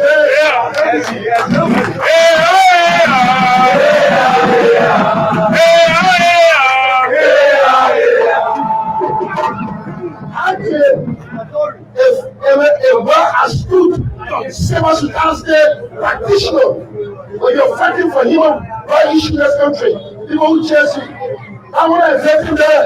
The legend of Elisha Toll, Senator Tiaji, they even though I don't agree with Councillor Tawon. I can tell Gomolo in the country, there is a bloody criminal, he's a serial character. These are people are very shameless. People are shameless to the extent that because when they're so desperate, they have nothing to work on, because you think you can talk and you get people in the microphone, people are going to being their turn. When you put them in jail, they never lost their life, then you muster the moral rectitude and say you can talk for them. You should be asking for repentance. I respect you, but I don't respect your reasoning. I tell you, I respect you in terms of age. You ran, I was a small boy, when you say it, I'm a very young man. But again, in my youthful love, I want to say to you, I'm aware of your history. And the Liberians are aware of your history. They know you for a while. There are people here. You should go. You should be asking Bishop Pile to pray for you and show the light of Milton Tiaji to forgive you. I can remember as chief security advisor to the then president. What did you do? You saw the entire Southeast. They were being presided over Katimao. And they were budgeting the resources of the Southeast. And when Tiaji challenged them, what did you do? You asked for the mayor head. You said they were in a room with all the information. He said, he Mr. Brown said, the way to do Tiaji is to call the mayor head. I'm telling you, tell you going to die today. And people are burning. Going to meditate. Those people of these, I go can't tell you living. But we have no problem. I like have a man, still have the audacity to stay there. I know in a place, he requested for 30 head. 30 rain. What the tell you about? Today, how is that? They say, well, yeah, what the tell you how is that? I didn't hear you. Hey, man. Hey, man. What they say, man. Hey, man. What they say. Those are the good things that can come out of New Town. Are the good things that can come out of New Town. New Town is a place where even people won't tell you, they find a way to keep you. To get like I said, there's a power when they know several countries senator.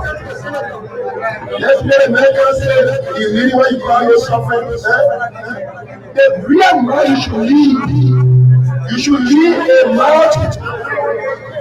The march you need to lead a march of group of people who are claiming to repent. And we ask the people to forgive you. Start the march. You need repentance. So I want to say to you, I don't want to talk all this to my young and humble people. I want to tell you, you see, back in the days, in ancient Greek, there were two groups of people.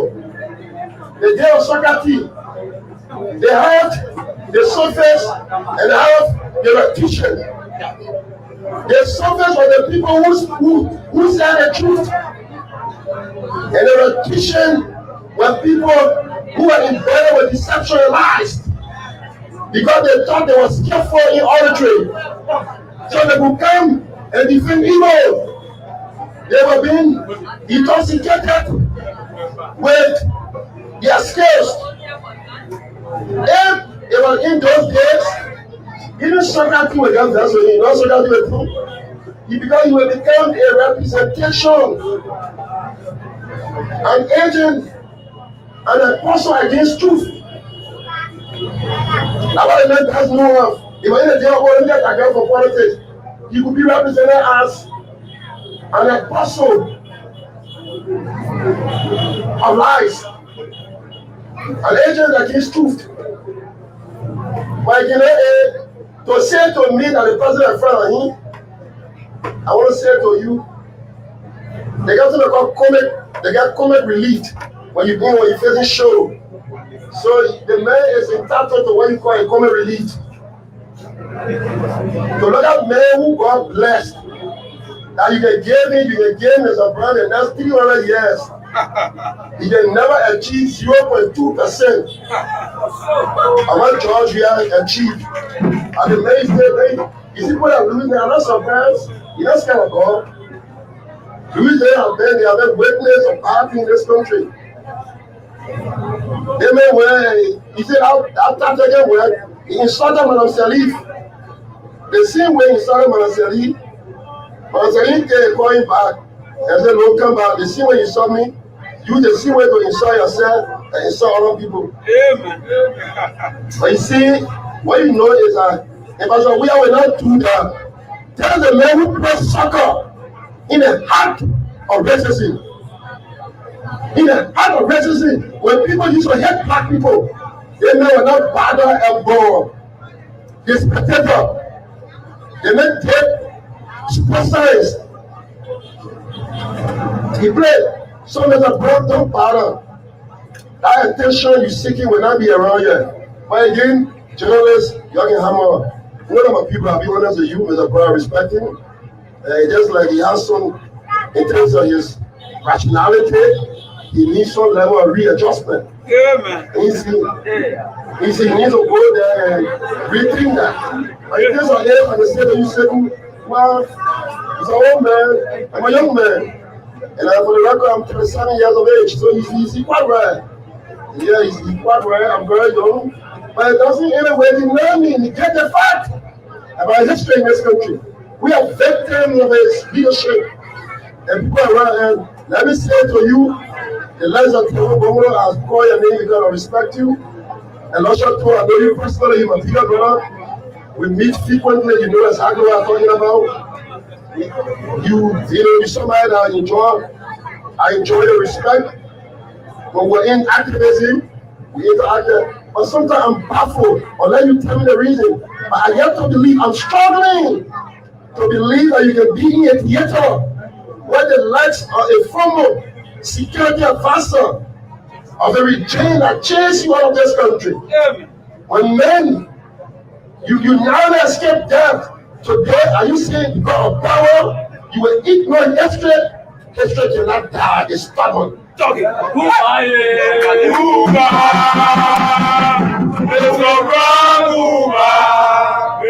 so resilient. We say we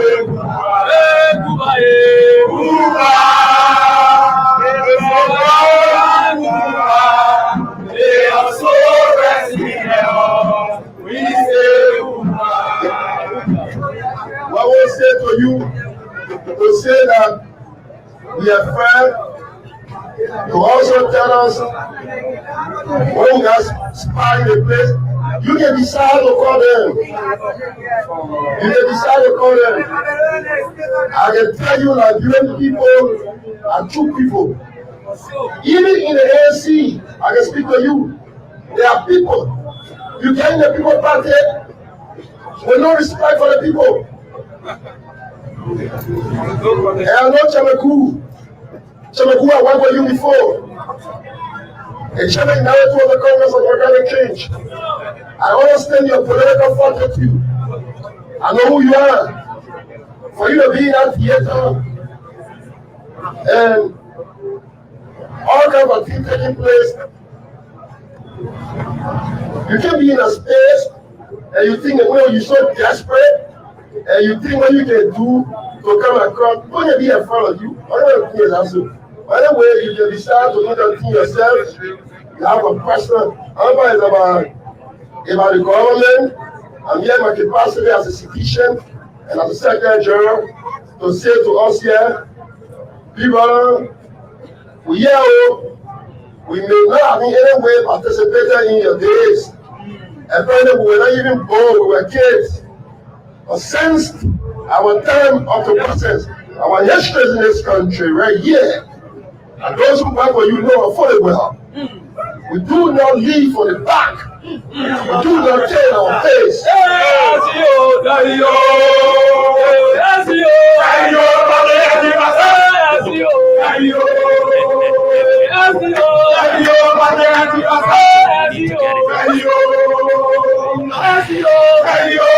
Really moving towards elections, yeah? People. We're moving towards elections. We're really moving towards elections. It's still playing though. We're really moving towards elections. Wow. Oh, God.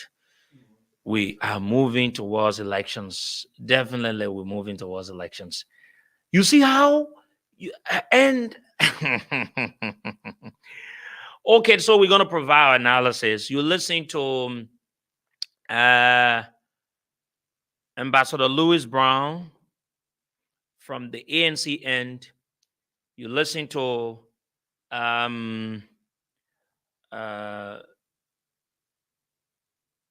Secretary General Jefferson Koji from the Congress of Democratic Change. It's not a small thing. Wow, that now small allegations, but let's provide the analysis now. Let's provide the analysis now. Fendela, we sat keenly and listen. What are your thoughts? Well, Sekou, as I've always said, the CDC should not present itself as an opposition. Mm-hmm. The CDC still thinks it is an opposition political party. They are making a mistake. They should act like a government. If I should put it in the Liberian parlance, train follow. Everything they said today, it was a replica of what they did when they were in opposition. And I encourage my good friend and brother, Mr. Jefferson Kochi, to be more proactive, to engage. A government that refuses to engage its opponent, to dialogue, even if they are in the state of on this issue, listen, we will have a break in the both of us. But on this issue, I want to disagree with you on it, and then before you can go ahead, but because we can't have it just like that way. I mean, you said Koji or the government should have a way to engage, but mind you, you listen to Koji for the very first time. He said the people were planning. And that was being validated by what Honorable Louis Brown said during his press conference. And what Koji said, based on the questions I asked, he was directly referring now to the character of the messengers that is carrying the message.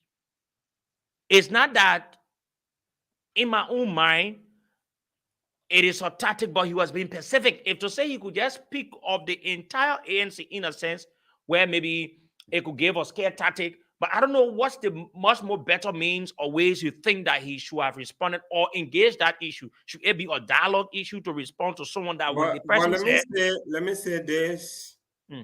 Mr. Louis Brown is finding a shelter. He's walking politically butt naked. He's seeing the ANC as a shelter house. You know, when you flee from your country in terms of war, and like some of all who were refugees who went to Guinea, you know, when they gave you shelter, you know, you still make noise. Louis Brown is walking politically butt naked. He has no alignment. He's now welcome in his birthright political party, the NPP, because he betrayed the NPP. He's now welcome in the NDC, the National Democratic Coalition, because he betrayed the NDC.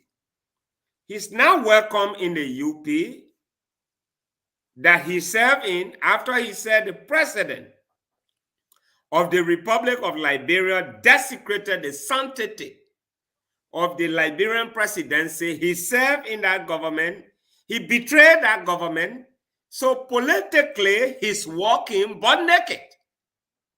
He sees the ANC as an alternative, as the name depicts, to put some kind of trouser or boxer on him. Such individuals should not be taken serious. I am worried that the CDC is jitter, but rhetoric coming from Louis Brown. Let me tell you, the war is not interested. Let me say this. The war is not interested anymore in coup d'etat. Let me tell you something. Every coup d'etat you see in Africa is arranged.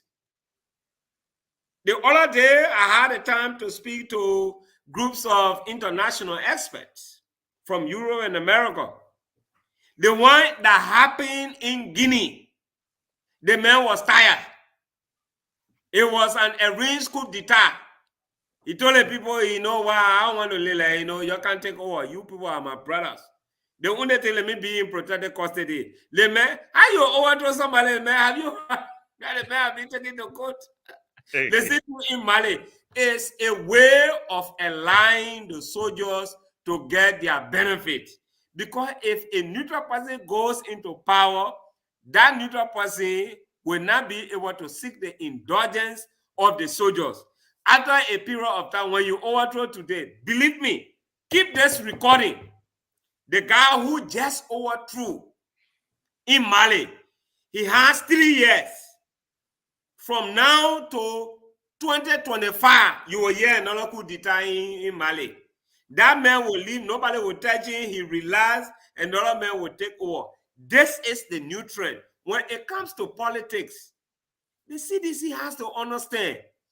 I don't know why they're giving this kind of man relevance.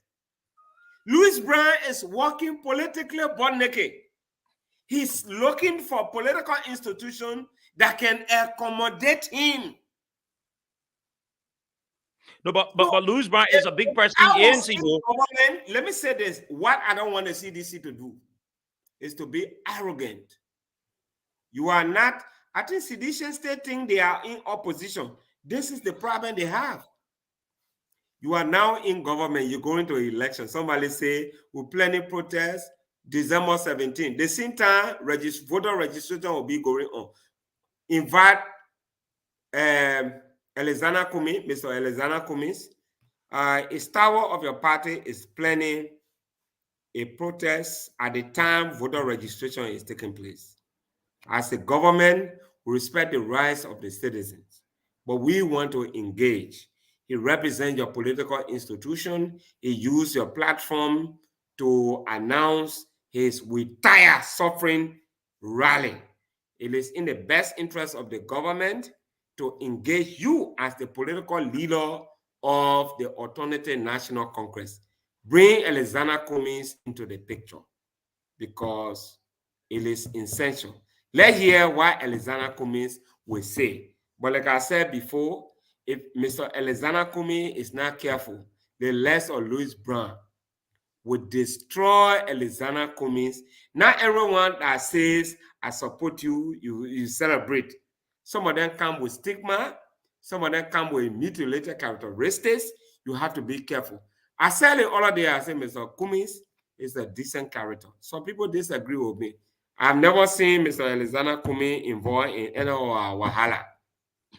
But what I have a problem with is surrounding himself with people with mutilated characteristics.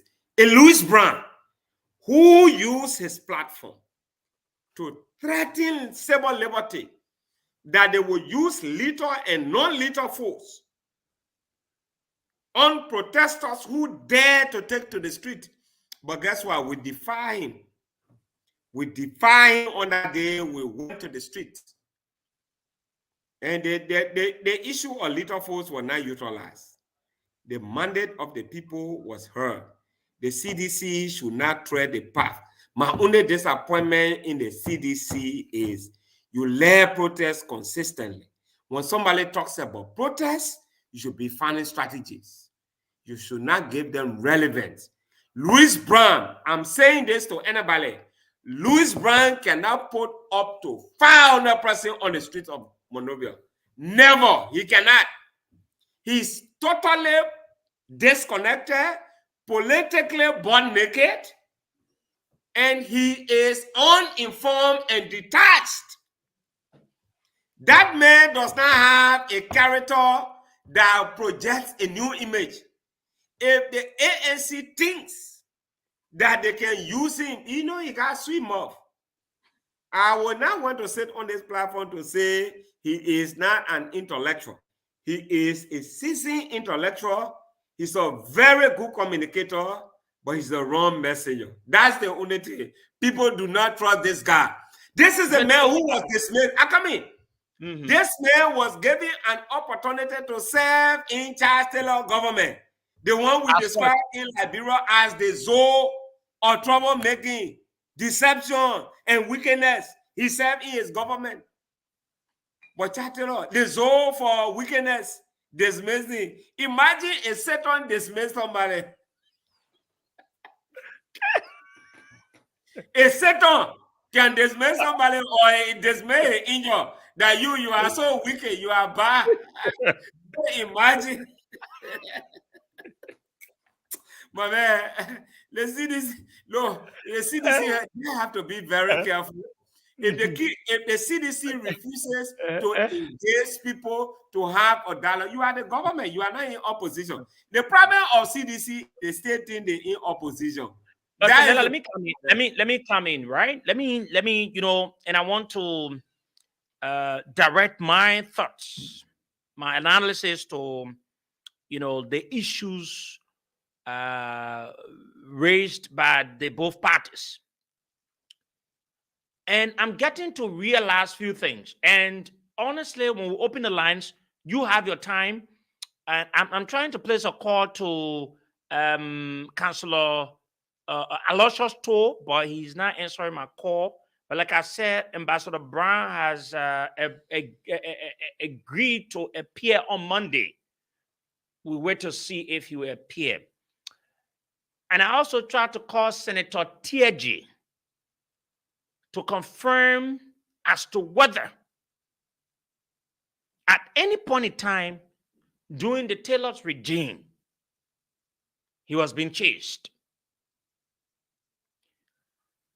Yes, so listen, there are things that I want to look at,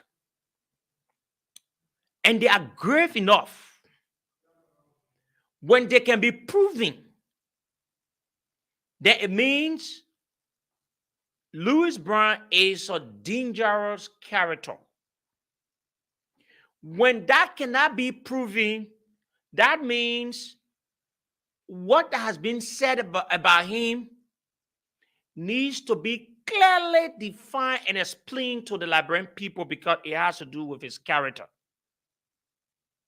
Yes, it.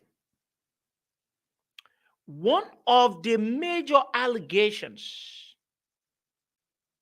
the Secretary General of CDC, Jefferson Koji, made against Louis Brown, he said Captain Mao, Louis Brown allegedly surrendered the Southeast to Captain Mao. Listen, he said Louis Brown turned over. Do we have, is it something truth, or can we get this clear? Was Louis Brown at any point in time, your mic is mute, Fendela. I'm sorry. What I was saying is Captain Mao in this contest is the former senator of Maigibi County, Senator Oscar Kopo. Oscar Kopo. I hope you will make an arrangement to get to Oscar Kopo. Let me this platform, it will not be desecrated, as I have said before, and we don't want to borrow the word. I'm calling Oscar, former Senator Oscar Kopo now. Let's be talking. When he enters the phone, you just need to come in so that we can what? And he said... So what I'm saying is it's good to have these kinds of conversations because it projects a new image of Liberia. It presents a different personality of your platform.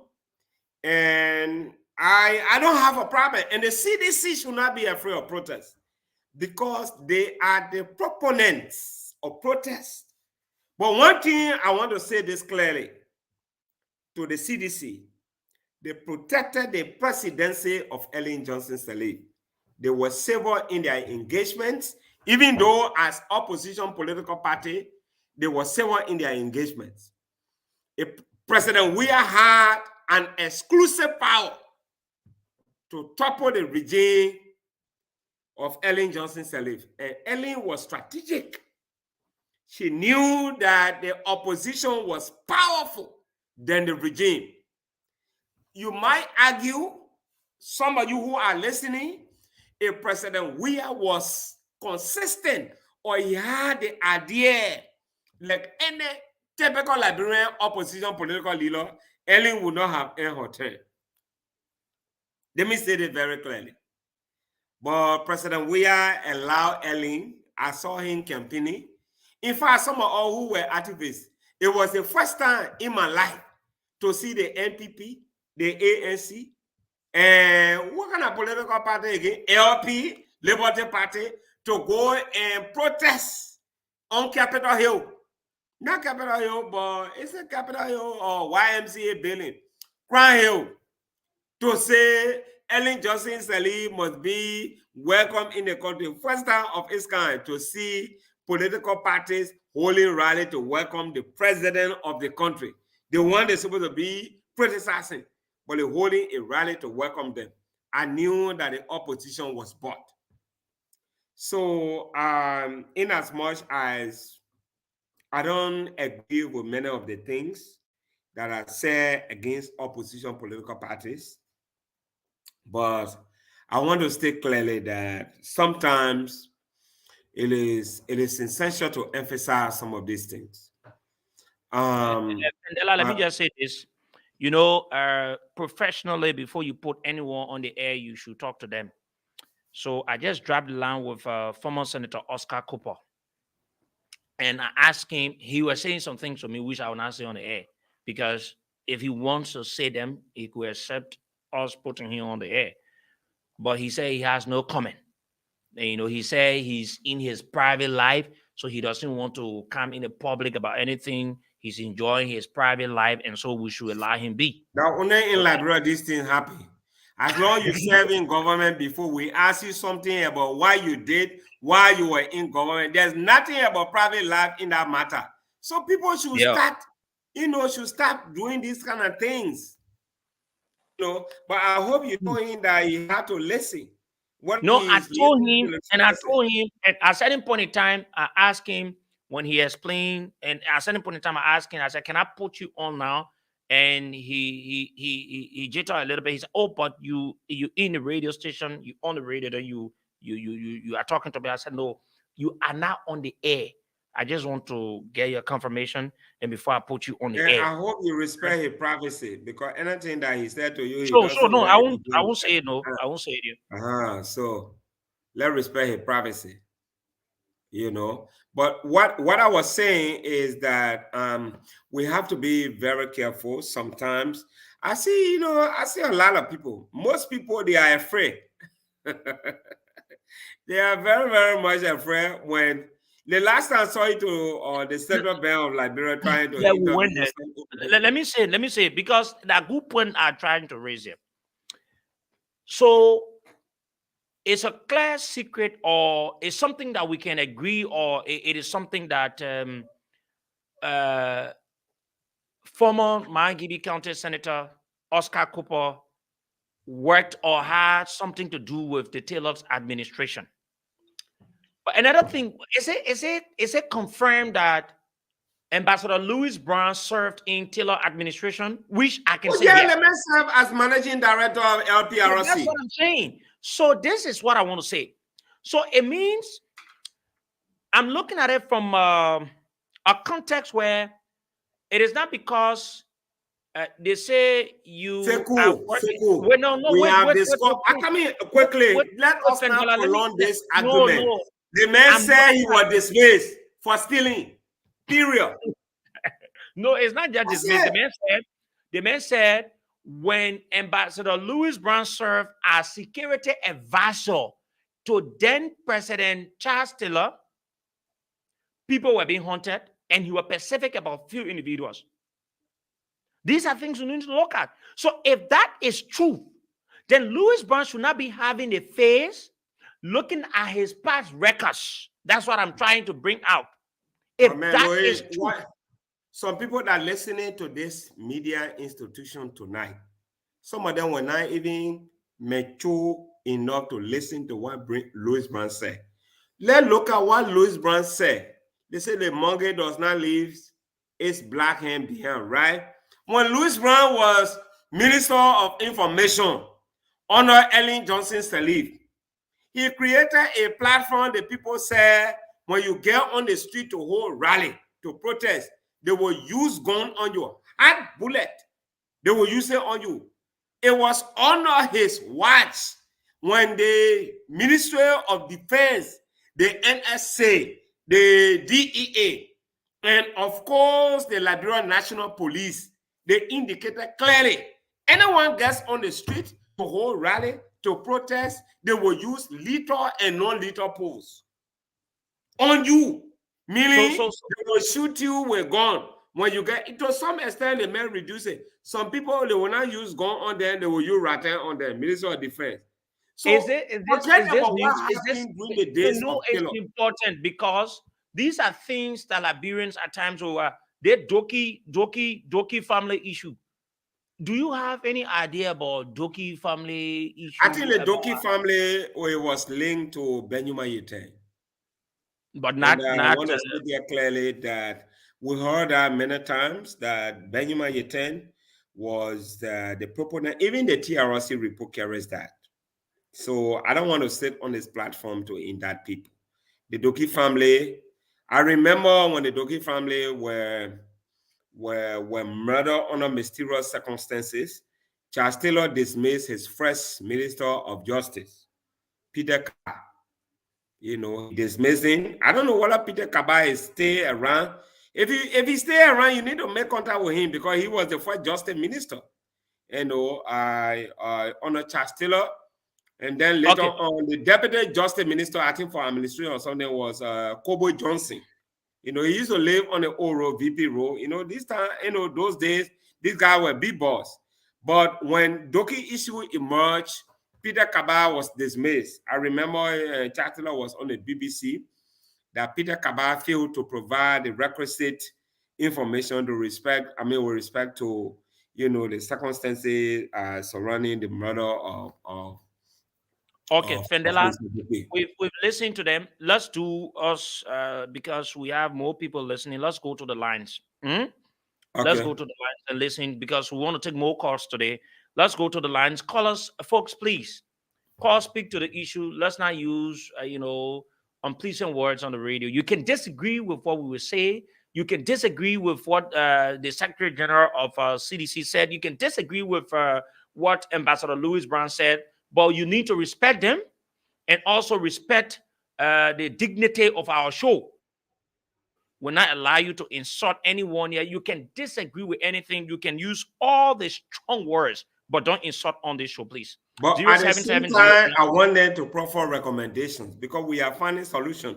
We are now only discussing what is the solution. You disagree, what is a solution? ANC and CDC? For ANC yeah, and CDC? No, with respect to this protest that is on here. We tire suffering. And people say the suffering won't go protest. You should tell them not to go protest. And the other people saying that they already know what the people will do. It left of them. We play in the media role. It is none of our business. In my Julia Malema voice, I want to say I withdraw my comment. 07709079070 08809079007. The WhatsApp line is 07709079007 as well. You can call us on that number and you will get us. Everyone, the lines are bustling now. Let me take the very first person. Hello. Yeah, hello, Secretary. Hello, the Federal Patriot. The name is Randall Master Doba. You the second? And I call from Morovia this evening. Okay, Renda, go ahead. Let's hear you, brother. It's quite interesting to listen to the. Is this the Renda Dubai from CDC? There's no one Renda Dubai in the country. Renda Dubai from the CDC. Okay. I've been fine and I'm still around. Also, the Federal Patriot, a brother who I know from the CDC as well. I'm so now he's independent. But this is the point I want to make. You not Brandon meant to be CDC, huh? My man, unmute your mouth, Federal. The man say you CDC, man. No. I say, and also, it's a government official, the Deputy Director General of the Environmental Protection Agency. Let me get one point. Go ahead. Yes. He made a point by saying, one, the CDC should stop being a threat of protest. The next thing is the CDC should stop being catered. I want to say a business here. One, the Secretary General of our party, Honorable Jefferson Koji, while we were being unveiled, our new leadership at the party headquarters, he tried to talk to the delegates and his partisans on intelligence that he intercepted. He was trying to tell his partisans that if you go to bed because we're working for you, while we are working for you, other people are planning evil. We are intercepting this evil. He revealed to his partisans that a meeting was held 1 hour to that meeting that we were hosting at that moment. Now, the next day, Louis Brown comes out and validated the intelligence that was intercepted by Mayor Koji. The first thing, any intervention is to be hearing the Secretary General of the CDC, who has the capability and capacity to intercept a conversation surreptitiously and condensely held behind closed doors No, Louis Brown said the man, and this is how he referred. No, let me talk to him, and because he's one of the officials from CDC, so we will give him a little bit of leverage. And this is the exact word, and I asked that question today. Louis Brown referred to the Secretary General of your party as he's a small person, small. He's not someone that they can be afraid of. He said it's a cadet. He said it's a cadet. Yeah, Louis Brown said it was not a secret. They sent communications out. So why are you people making anything to look like to say you are so sophisticated? You as a journalist, you watch between society and the politicians. Were you aware? You were never aware. It was Mayor Coach. It was Mayor Coach who revealed the information, and the media gave Mayor Coach credit. And I think your ally is not going to take that credit for him. Nobody in this country was aware except Louis Brown and his backstage oligarchs. Those were the people that were aware. So yeah, but let me hold you there. Let me hold you there, Rana, quickly, Rana. Let me just hold you there. I think Seku. Let me hold you there quickly, Rana. Rana wants to ask you something quick. Yeah, let me just hold you there quickly, Rana. I just want to say something. I think you and I, discussed, and I said the timing of the press statement from Louis Brown corroborated with what Kochi said. It validates his intelligence. Because Kochi, everything Kochi mentioned, the next day, we talked to Kochi on this platform. The next day, Louis Brown held a press conference. One, I am not, preempting that the secrecy obtained from within that meeting, because Kochi raised 3 points, that the meeting was held at the headquarters of the CPP. That is the ANC and the Liberty Party.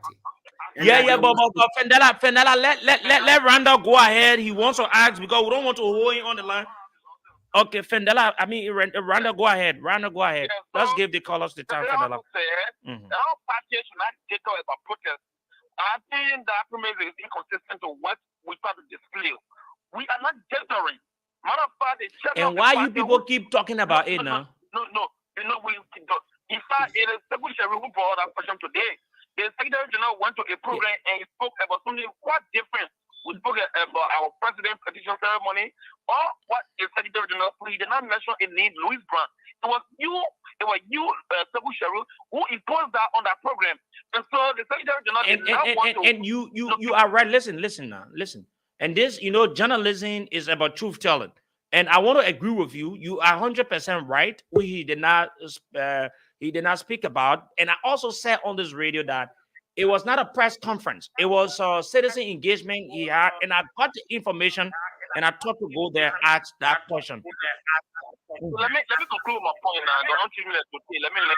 Let me learn. The point I want to put here is the party Western protest. Matter of fact, they're the only party in the history of this country that has provided food, water, drink to protest for the records that they're doing. If you support protest, then why you want to do another convergence on the same day? If protest is good, then talk about it. And now they do not go in the darkness and play dangerous playing. What the SQC is that the seriousness of this man, it reminds us that he's doing that when this man is playing in the stage. He was the bastard playing that day, and he's ready to run away. Also, you think this protest or rally, like they call it, is something to remove the government from power undemocratically?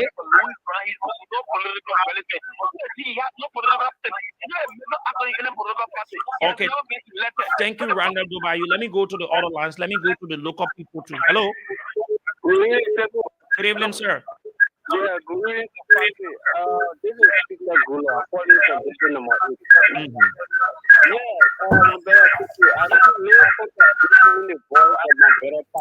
You coming in very bad, my brother. If you continue like this, we're not continue with you. Yeah, you can hear me? Go ahead, but we're getting a feedback. Yeah, Patrick is saying that Louis Brown is not important, it's not relevant to he doesn't have connection with the people. They are still inviting the government to negotiate. I see that as a new contradiction. Okay, thank you. Let me take another person. Any one of the officials of ANC listening, you can call us. We'll take you and give you the same privilege we just gave me. Stop. Hello. Yeah, good evening. Good evening. Yeah, this is Ali Kiadi, and I call you from District 10. Ali, go ahead. You know, I listened to the debate between Louis Brown and Mayor Koji.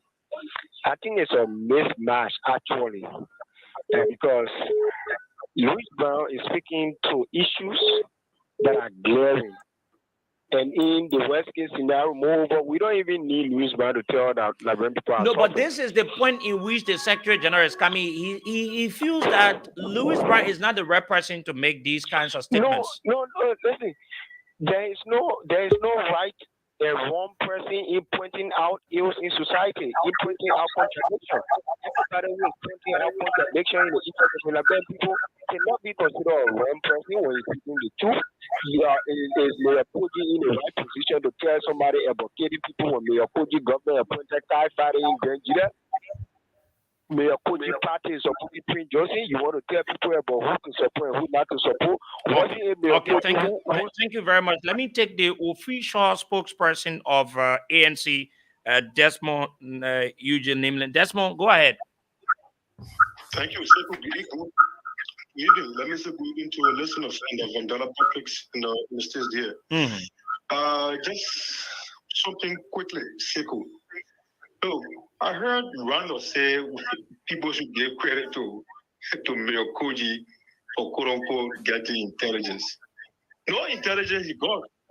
The other thing that happened was the conversation between the CPP and the Ministry of Justice was leaked to Mayor Koji by the Ministry of Justice. By the Ministry of Human Sports, because a communication was sent to them. Desmond, let me ask you this thing here. Desmond, for the 17th of December. You have a time. I don't want to stay long on this. No, and we journalists who got to ask you now. So the people listening, we need to ask. Let me just provide this information. So the Ministry of Human Sports might have given Jeff Koji and his lax. You open another Pandora box. Let me ask you the question. Are you? Don't you think, Desmond? Don't you think it was a mistake on the part of Mr. Louis Brown and that of the ANC to have responded the next day when the Secretary General of CDC had a press conference making the allegations? It wasn't any mistake. That was the time we chose to hold our press conference. The CDC don't decide for us. Okay. We decide for ourselves. We decide as a party. So the only way who have that information was from the Ministry of Human Sports. Because we officially communicated with them. They say on an invoice we made. But how will you say the Ministry of Youth and Sports? How will you say $2,000 out of $3,500? Desmond, you are contradicting something here. You are contradicting something.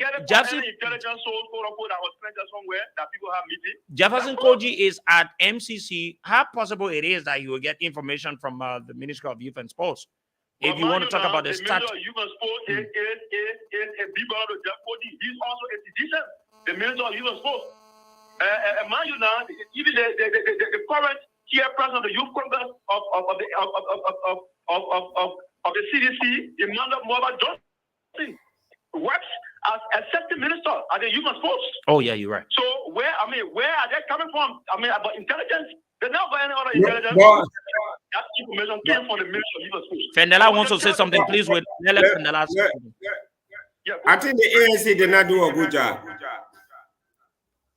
The intentionality of their action, the moment you communicated with the Minister of Youth and Sport, you're supposed to hold a press conference to tell the people we have communicated with the Minister of Youth and Sport, telling them of our actions on December 17th. Okay, Fendela, let me answer you. To them.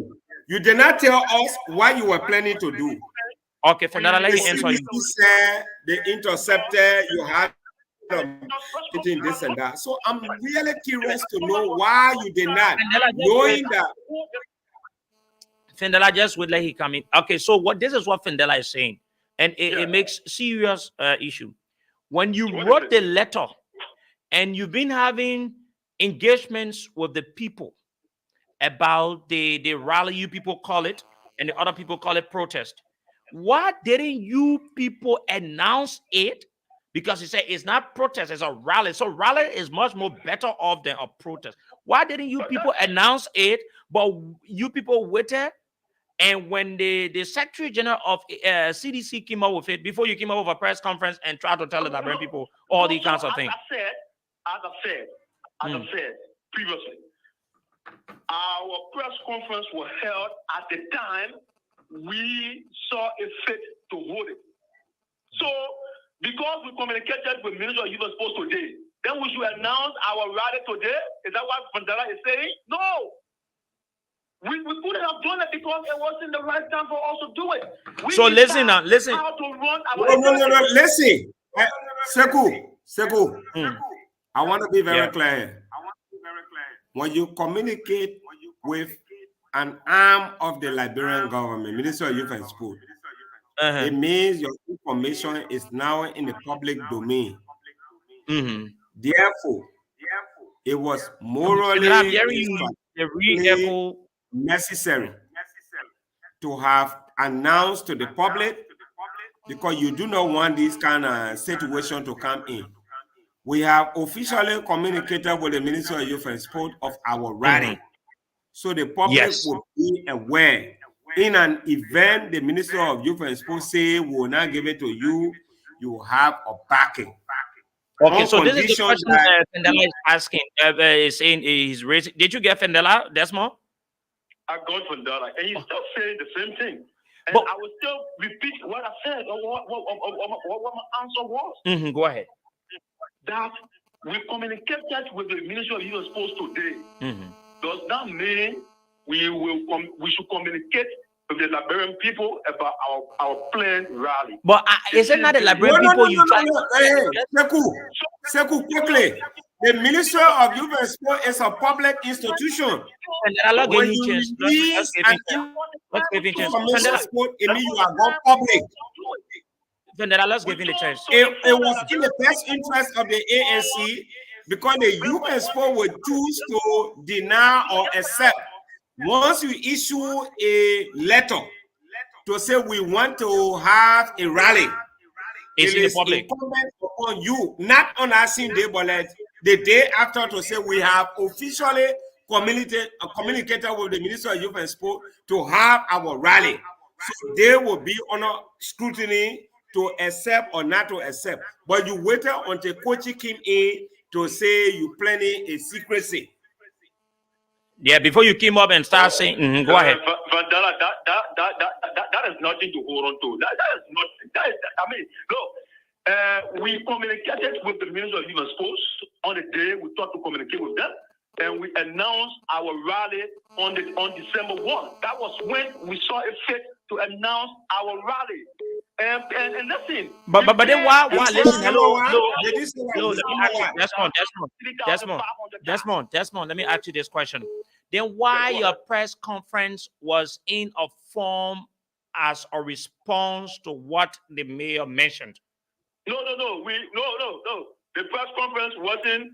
I mean, it wasn't about what Mayor Koji said during his interaction at his political party. There were issues raised about Koji. Hello. No. Sekou, you were there yesterday. You were there yesterday. And we carried it live on the radio. Yeah, and I asked questions. You have the press statement. Koji was mentioned, my man. Koji was mentioned. The core reason for that press conference Sekou. People of Liberia. No, let's give him the time. And our intention to hold a peaceful rally on December 17th, dog. Okay, did you listen to what the Secretary General said today? Desmond, you need to give us some time. Let's ask you, please. Did you listen to what the Secretary? You're right. Okay, you're right. Wait. Okay, so did you listen to what the Secretary General of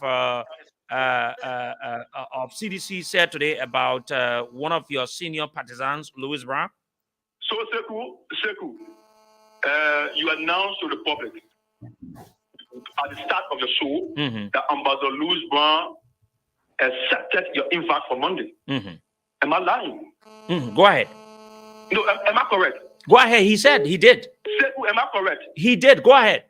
Very good. So why are you bringing that to my attention? Okay. Thank you very much, Chief. Thank you. Let me take another person. I'm seeing. Is this Minister Alvin? We say hello. Hello. Hey, my dear brother Sekou, how you doing? Yes. Go ahead. Honorable Foko is trying to reach me, and I'm going to take his call. Go ahead, please. 1 minute, please. Comrade, you can't give all the time to the brother. No, that man was speaking officially. Okay, you wanted the official, but we'll get to all the officials on CDC. Country, my man. I know, but we are in this country, but let's go back to the issue. I know, and I understand everything. But let me say this to you. And the Secretary General of the Congress of Democratic Change and the Coalition for Democratic Change politically had an intuition and clear intelligence that there was a calculated underlying political plot that was being covertly managed. And that's the reason why all the time in this country, when people organizing political rallies, organizing political protests, the first thing they do, they provide press conference and inform the people about details pertaining on the issues that they are about to protest on and what have you. The next thing is to use the law, the Constitution of the Republic of Liberia, that the Justice Ministry will provide a permit. That permit will now give you the location and give you the direction and venue where you assemble, and because the state is obligated to provide security, the state is obligated to provide protection. Like the state did it on June 7th and other protests and rallies that. But listen. Hello. Yeah, let me ask you. No, let me ask you. Yeah, but Sekou, let me ask a question quickly. Let me ask you. Ambassador Louis Brown said two things, and when I asked the questions, he said the Ministry of Justice is aware, based on the communication they sent to the Ministry of Justice, of their upcoming event. And the next one, they wrote a letter to the Ministry of Youth and Sports. And so, meaning what they are doing, it is legal. It is not something that undercover where they want to hide from anyone, as you people in the CDC are claiming. That is a malicious lie. Sekou, you are a professional independent journalist. I don't expect you to fall for petty lies. You know, Louis Brown got double tongues. You understand? No, they may read the letter from the Ministry of Youth and Sports. I'm saying to you, the letter you're talking about, it is a lie, because this particular communication did not come public. I mean, the written communication to protest is not heavy. It's not a secret. Because you coming, you want to save the sovereign matter of the people. So by not posting this or having a press conference, that shows that something different. People choose how to do what they want to do. Yeah, but it have a sinister motive. Sekou, the government in this country, you are here, do serving. We provided the atmosphere for protest in this country. People went around, they have 4 months of publicity. They have 4 months on the radio. Okay, Minister, we said thank you. Let me take Honorable Frank Safoko. Hello. Sekou Sharif, how are you? I'm okay, Honorable Frank Safoko. Go ahead, let's hear you. Mr. Vandela Patrick, big brother, how are you, veteran? I'm doing good. Okay, so thank you. So I've been following the issue that has to do with Louis Brown, Ambassador Louis Brown, and the Secretary General for the Congress for Democratic Change, by extension, Coalition for Democratic Change. So let just be to the point. The one that has to do with the intelligence gathered from Lawmayor Jefferson Tamakoji, it was actually an intelligence he gathered from probably his good friends within the ANC. It is established, and all of those things that were stated, I mean, excluding the letters. Okay, let's agree with what they are saying, that based on the letters that were written to Youth and Sports, and that were written to Youth and Sports concerning using the stadium, basically, it was from that background that Mayor Koji was speaking, but there were other things that Mayor Koji spoke on within the press conference that also came to the public that they did not inform youth and sport about. So the issue about getting intelligent, that is clear. And let's forget about that. You know, that is an added advantage to Major Koji having intelligence. That is very good on his part. I want to say congratulations. No, for but that. honorable Foco, let me say this. Whenever you send out a communication to a public office, that thing is no longer in a secret. So it is possible to someone could take that communication, like what the communication guy from the ANC said. One of the ministers from CDC is working at the Ministry of Youth and Sports, so he could be the person to give the information to the mayor. Yeah, but at the same time, Sekou, let me just say that before Foco comes in, let me just also say this. You're planning a rally that you are projecting to be. Fendela, you coming? Let it. Fendela, wait, let he just say something, then you coming. Yes, go ahead, Honorable Foco. Then let us look at the context for which Mayor Koji discussed the full text of the press conference. So was the full text of the press conference given to a minister of when you say he discussed the full text of the press conference, what do you mean? All the things that people said? Almost everything that was said, Mayor Koji discussed it. Those strategic points, excluding going to SKD, because the only communication he sent to you. No, it was not. It's not like that, Honorable Foco. Let me disagree. It was not like that. Even the things he said it, but it's not as the whole text of the press conference they held. Don't you want to agree with me about the issues I talk about? He doesn't necessarily have to be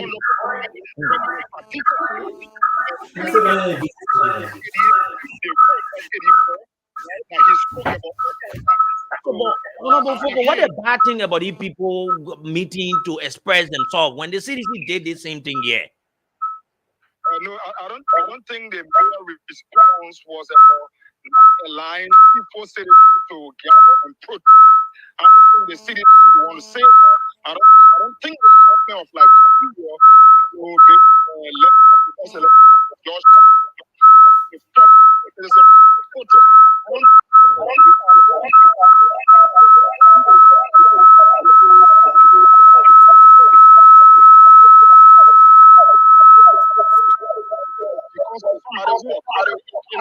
and so recipe and the Kino Casa. Oh, is it the first time for people to be crossing over water in Liberia for Kino to Casa, not just in Liberia? So then look at the reason for which he want to protest. Okay, so when we look at the reason for which he want to protest, we are saying it's a mere bluff. And Louis Brown is on record. Louis Brown, Ambassador Louis Brown, yeah, referred to Jeff Koji as a little brother. Yes, it is true that he's a big brother. He's an experienced person. But like we say, in politics in Liberia right now, he's a naked politician. This is somebody who is now looking for... I'm going to host you next week. Hey, you lawmaker, I'm going to host you next week. Honorable Foco, I beg you next week. On Monday, I'm having Louis Brown as he's confirmed. On Tuesday, you will be my guest, yeah? Thank you. Tuesday, okay. Tuesday, I will give you the time before the meeting, but Tuesday, you are my guest. Okay, so I'll be having my press conference in the morning before that time. On Tuesday, we'll come there. We get OB, we can bring out OB, you get our money, we'll carry the program live. Yeah, I'll be responding to Edisana Cummins. We will bring the OB, we got an OB for that. Thank you. Thank you very much. He's district number 9 representative. Let me go to the lines. Mama, we got to give the other people the chance. The BB people, cause I think your guys in the studio have to do me justice. I'm not being. I don't know what happening. I'm not really to some extent. No. What happens is once I'm using the personal phones, you won't get it because it's not in the system. Hello. Yeah, hello. You see the one, you will get it clear. Hello, go ahead. Yeah, this is Samako. We're calling from District 15. Go ahead. Yeah, I want to speak about Honorable Louis Brown. Yeah, the Honorable is very right about what he's stressing off really to admit. Yeah, whatever you want us to do by the grace of God, we'll go with peace and love. Everything will be fine in Jesus. Thank you. We're taking you few seconds now because we need to run and take more people. Hello. Good evening. Good evening, sir. Yes, thank you for having me. My name is Yanford Charlie B. Bodia Yanford, and I've called you District 14 Mm-hmm. in the community. You see, I think my people, Fedana Patrick, has few mistakes in analysis. Okay, now, everybody now is about Latin and Louis Brown. Okay, now, but I want you to underscore and see the reality. The reality in the country is that the Liberian people are suffering, so they won't change. So now, if Louis Brown come out to say he can even be the devil himself, but at least he knows the fact. He knows the fact that people are suffering. So why we can't discuss the issue and everybody get tying this thing to Louis Brown? And let me say this. The information, nobody leaking any information. The coaching, the CDC, nobody getting information. The CDC is the ANC and the CPP is a mature political party that have mature people. So you will not find them. Thank you. Another person. Hello. Yes. Let me just add on this note. Do it quick. The only reason you see the CDC and the level of coaching everybody doing it is because they ask our political party to hold the protest for their protest on the 18th or 19th. What they Look at it. Hello. How are you? Yeah, good evening. Thank you. Let me say good evening to my neighbor, another party. I'm Lawrence Spencer. I'm in Johnson, New Township, as usual. Mm-hmm. You know, Sekou like God is an interesting country. This is why we will continue to be in this position until Syria Manepo the Kumis and state power. For Christ's sake, Louis Brown had a press conference here, addressed barrage of issues. And people don't have interest to speak to the issues Louis Brown raised. But they are rather attacking the main personality, the main forward, this, that. We in a country that don't have the space to the civil conflict. Okay, thank you. Let me take another person here. I need to squeeze in to take you guys. Fendela, you need to come in with conclusion. Hello? Yeah, good evening, Brother Sekou. How are you? Good evening, sir. Yeah, this is Mohammed Gitawa, one of the people developed conducting District 14 to the executive. Let's hear you, sir. 30 seconds, please. Yeah, thank you very much. You know, Louis Brown, he said that he want to protest against the government because the government are being hardship to the Liberian people. What time Louis Brown know that they happen in the country because he's not in government again? You know, Sekou, it's really embarrassing what politicians just speak the way they're speaking. Seriously, because I expecting many Louis Brown to have this in the country where he provide opportunity for Liberian people. He represented Kumi. Kumi get all the money, but why he not putting? Thank you. Let's take another person. Hello. Good evening, Secretary. Good evening. Yeah, let me say good evening to your colleague, Vendela Patrick. I'm Emmanuel M. Topa Jr., and I join you this evening from my resident community. Well, I've been following the debate and the conversation, and let me appreciate our mayor, the Secretary General of the Congress of Democratic Change, the Coalition of Democratic Change. I want to appreciate it for bringing up the intelligence. You know, I listened to Louis Brown. Louis Brown has been saying we tired suffering. The protest on the name we tired suffering. Has Louis Brown ever tasted what we call suffering? Has Mr. Kumi ever tasted suffering? They put another make fun out of Liberia. So who just his last job he ever served in Liberia was at the ambassadorial level. This is a guy who is. Thank you. Let's take another person here. Two more persons who call it a day. Hello. Hello. Yes, sir. We'll not take every one of your calls. Go ahead. Anyway, my name is Momoko calling from district number 10. Mm-hmm. You know very well that what is River saying he is 100% right? Because definitely, as you can see now, 100% of Liberian people are crying on hunger day and night. Even for now, I ain't coming to work. And now more crying say, hey, my son, I got nothing to eat today. Look at the process. Look at the strategy. Look at the process that people going through. So there's a lot of things happening in the country that people fixing every day and night. So when Louis Brown say the things, you know, mean nothing. It mean harm to anybody. So why could you come and say different things? Okay, let's take this person here. Hello. Hello. Good evening, sir. Okay, Shetra Kepa calling you from district number 10. Go ahead, 30 seconds, please. Yes. Who is Jefferson Kochi to question the character of Honorable Louis Brown? Jefferson Kochi just make him to be frisky.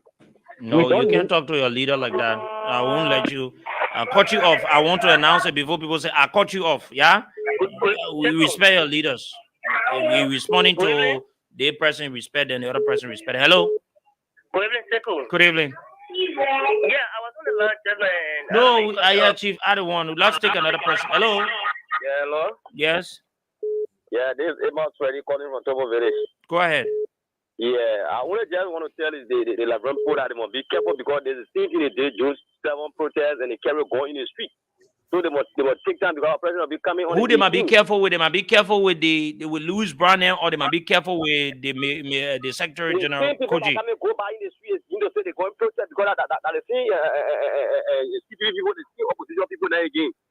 Okay, thank you. The news is up next. I hope the news people can come. Hello. But yeah, all the land just said they cut my phone off. Boss man, I beg you now. Let's take another people too. The person that insulted, I cut you off. I just want you to know, I cut you off. I did it intentionally. Hello. Hello. Hello. Yes, go ahead. This is Thomas Chittiba Williams. Calling you from Cowell. My brother, I want to tell you something. I don't say the data. They want to go here, America. Cover data, right? Go ahead. Yes. That was in Kochi. You had a big green credit in the whole picture. That's Kochi, man. You had a big green credit. I'm not even understanding what you're saying. What you're trying to say. Let me take this person here, the last person. I'm not understanding what you're saying. Hello? Hello? Yes, you the last person, please. Go ahead. Be audible, clear to the point. I'm Prince Johnson calling you from district number 10, Cuba. Okay, I want to say thank you for the show. You don't need anyone to tell us that we are suffering in Liberia when the president abandoned the country. Just this evening on social media, we saw the press release from Congress that the rest price now from $13 is $17.50. Now, their marketeers, if they go in the market to sell, thank you, my brother. We need to conclude. Fendela, I was hitting you up, but you couldn't. No time. It's the news time now, Fendela. Yeah, no. I was listening. I was really listening, following the conversations. But as I said to you, I think your guys in the studio have to do something. You know, some of us in this under this rubber plantation here in Magidi, we don't have a very good signal. You see? Go ahead. You live. We listen to you. Yeah, but on my screen it disappeared. You know, like what I was saying, it disappeared completely. If I'm live, well, I just wanted to say this that everything that was said is in the best interest of our country. We want to see Liberia moving forward. But I want to question the CDC. CDC, you are not. Fendela, we don't have time. The news. Yeah. The CDC is not. This is why I always want you to do, because when the people call, we have to respond. But I've been texting you and telling you, say, come, but you. I want to pause here, not to override your ethics. Anyway, we'll talk that off. I reserve comments. I will give my comments in the next edition, hopefully tomorrow. Yeah. Monday, and then we're gonna be having Louis Brown here on Monday for 2 hours. Yeah, but I just want to state clearly that you did not do me justice to analyze the comments from the government and the people who call. I want to state clearly you did not do me justice. But you the host now, you don't need to respond to the disagree that this is not what I opted for. Thank you. Thank you very much.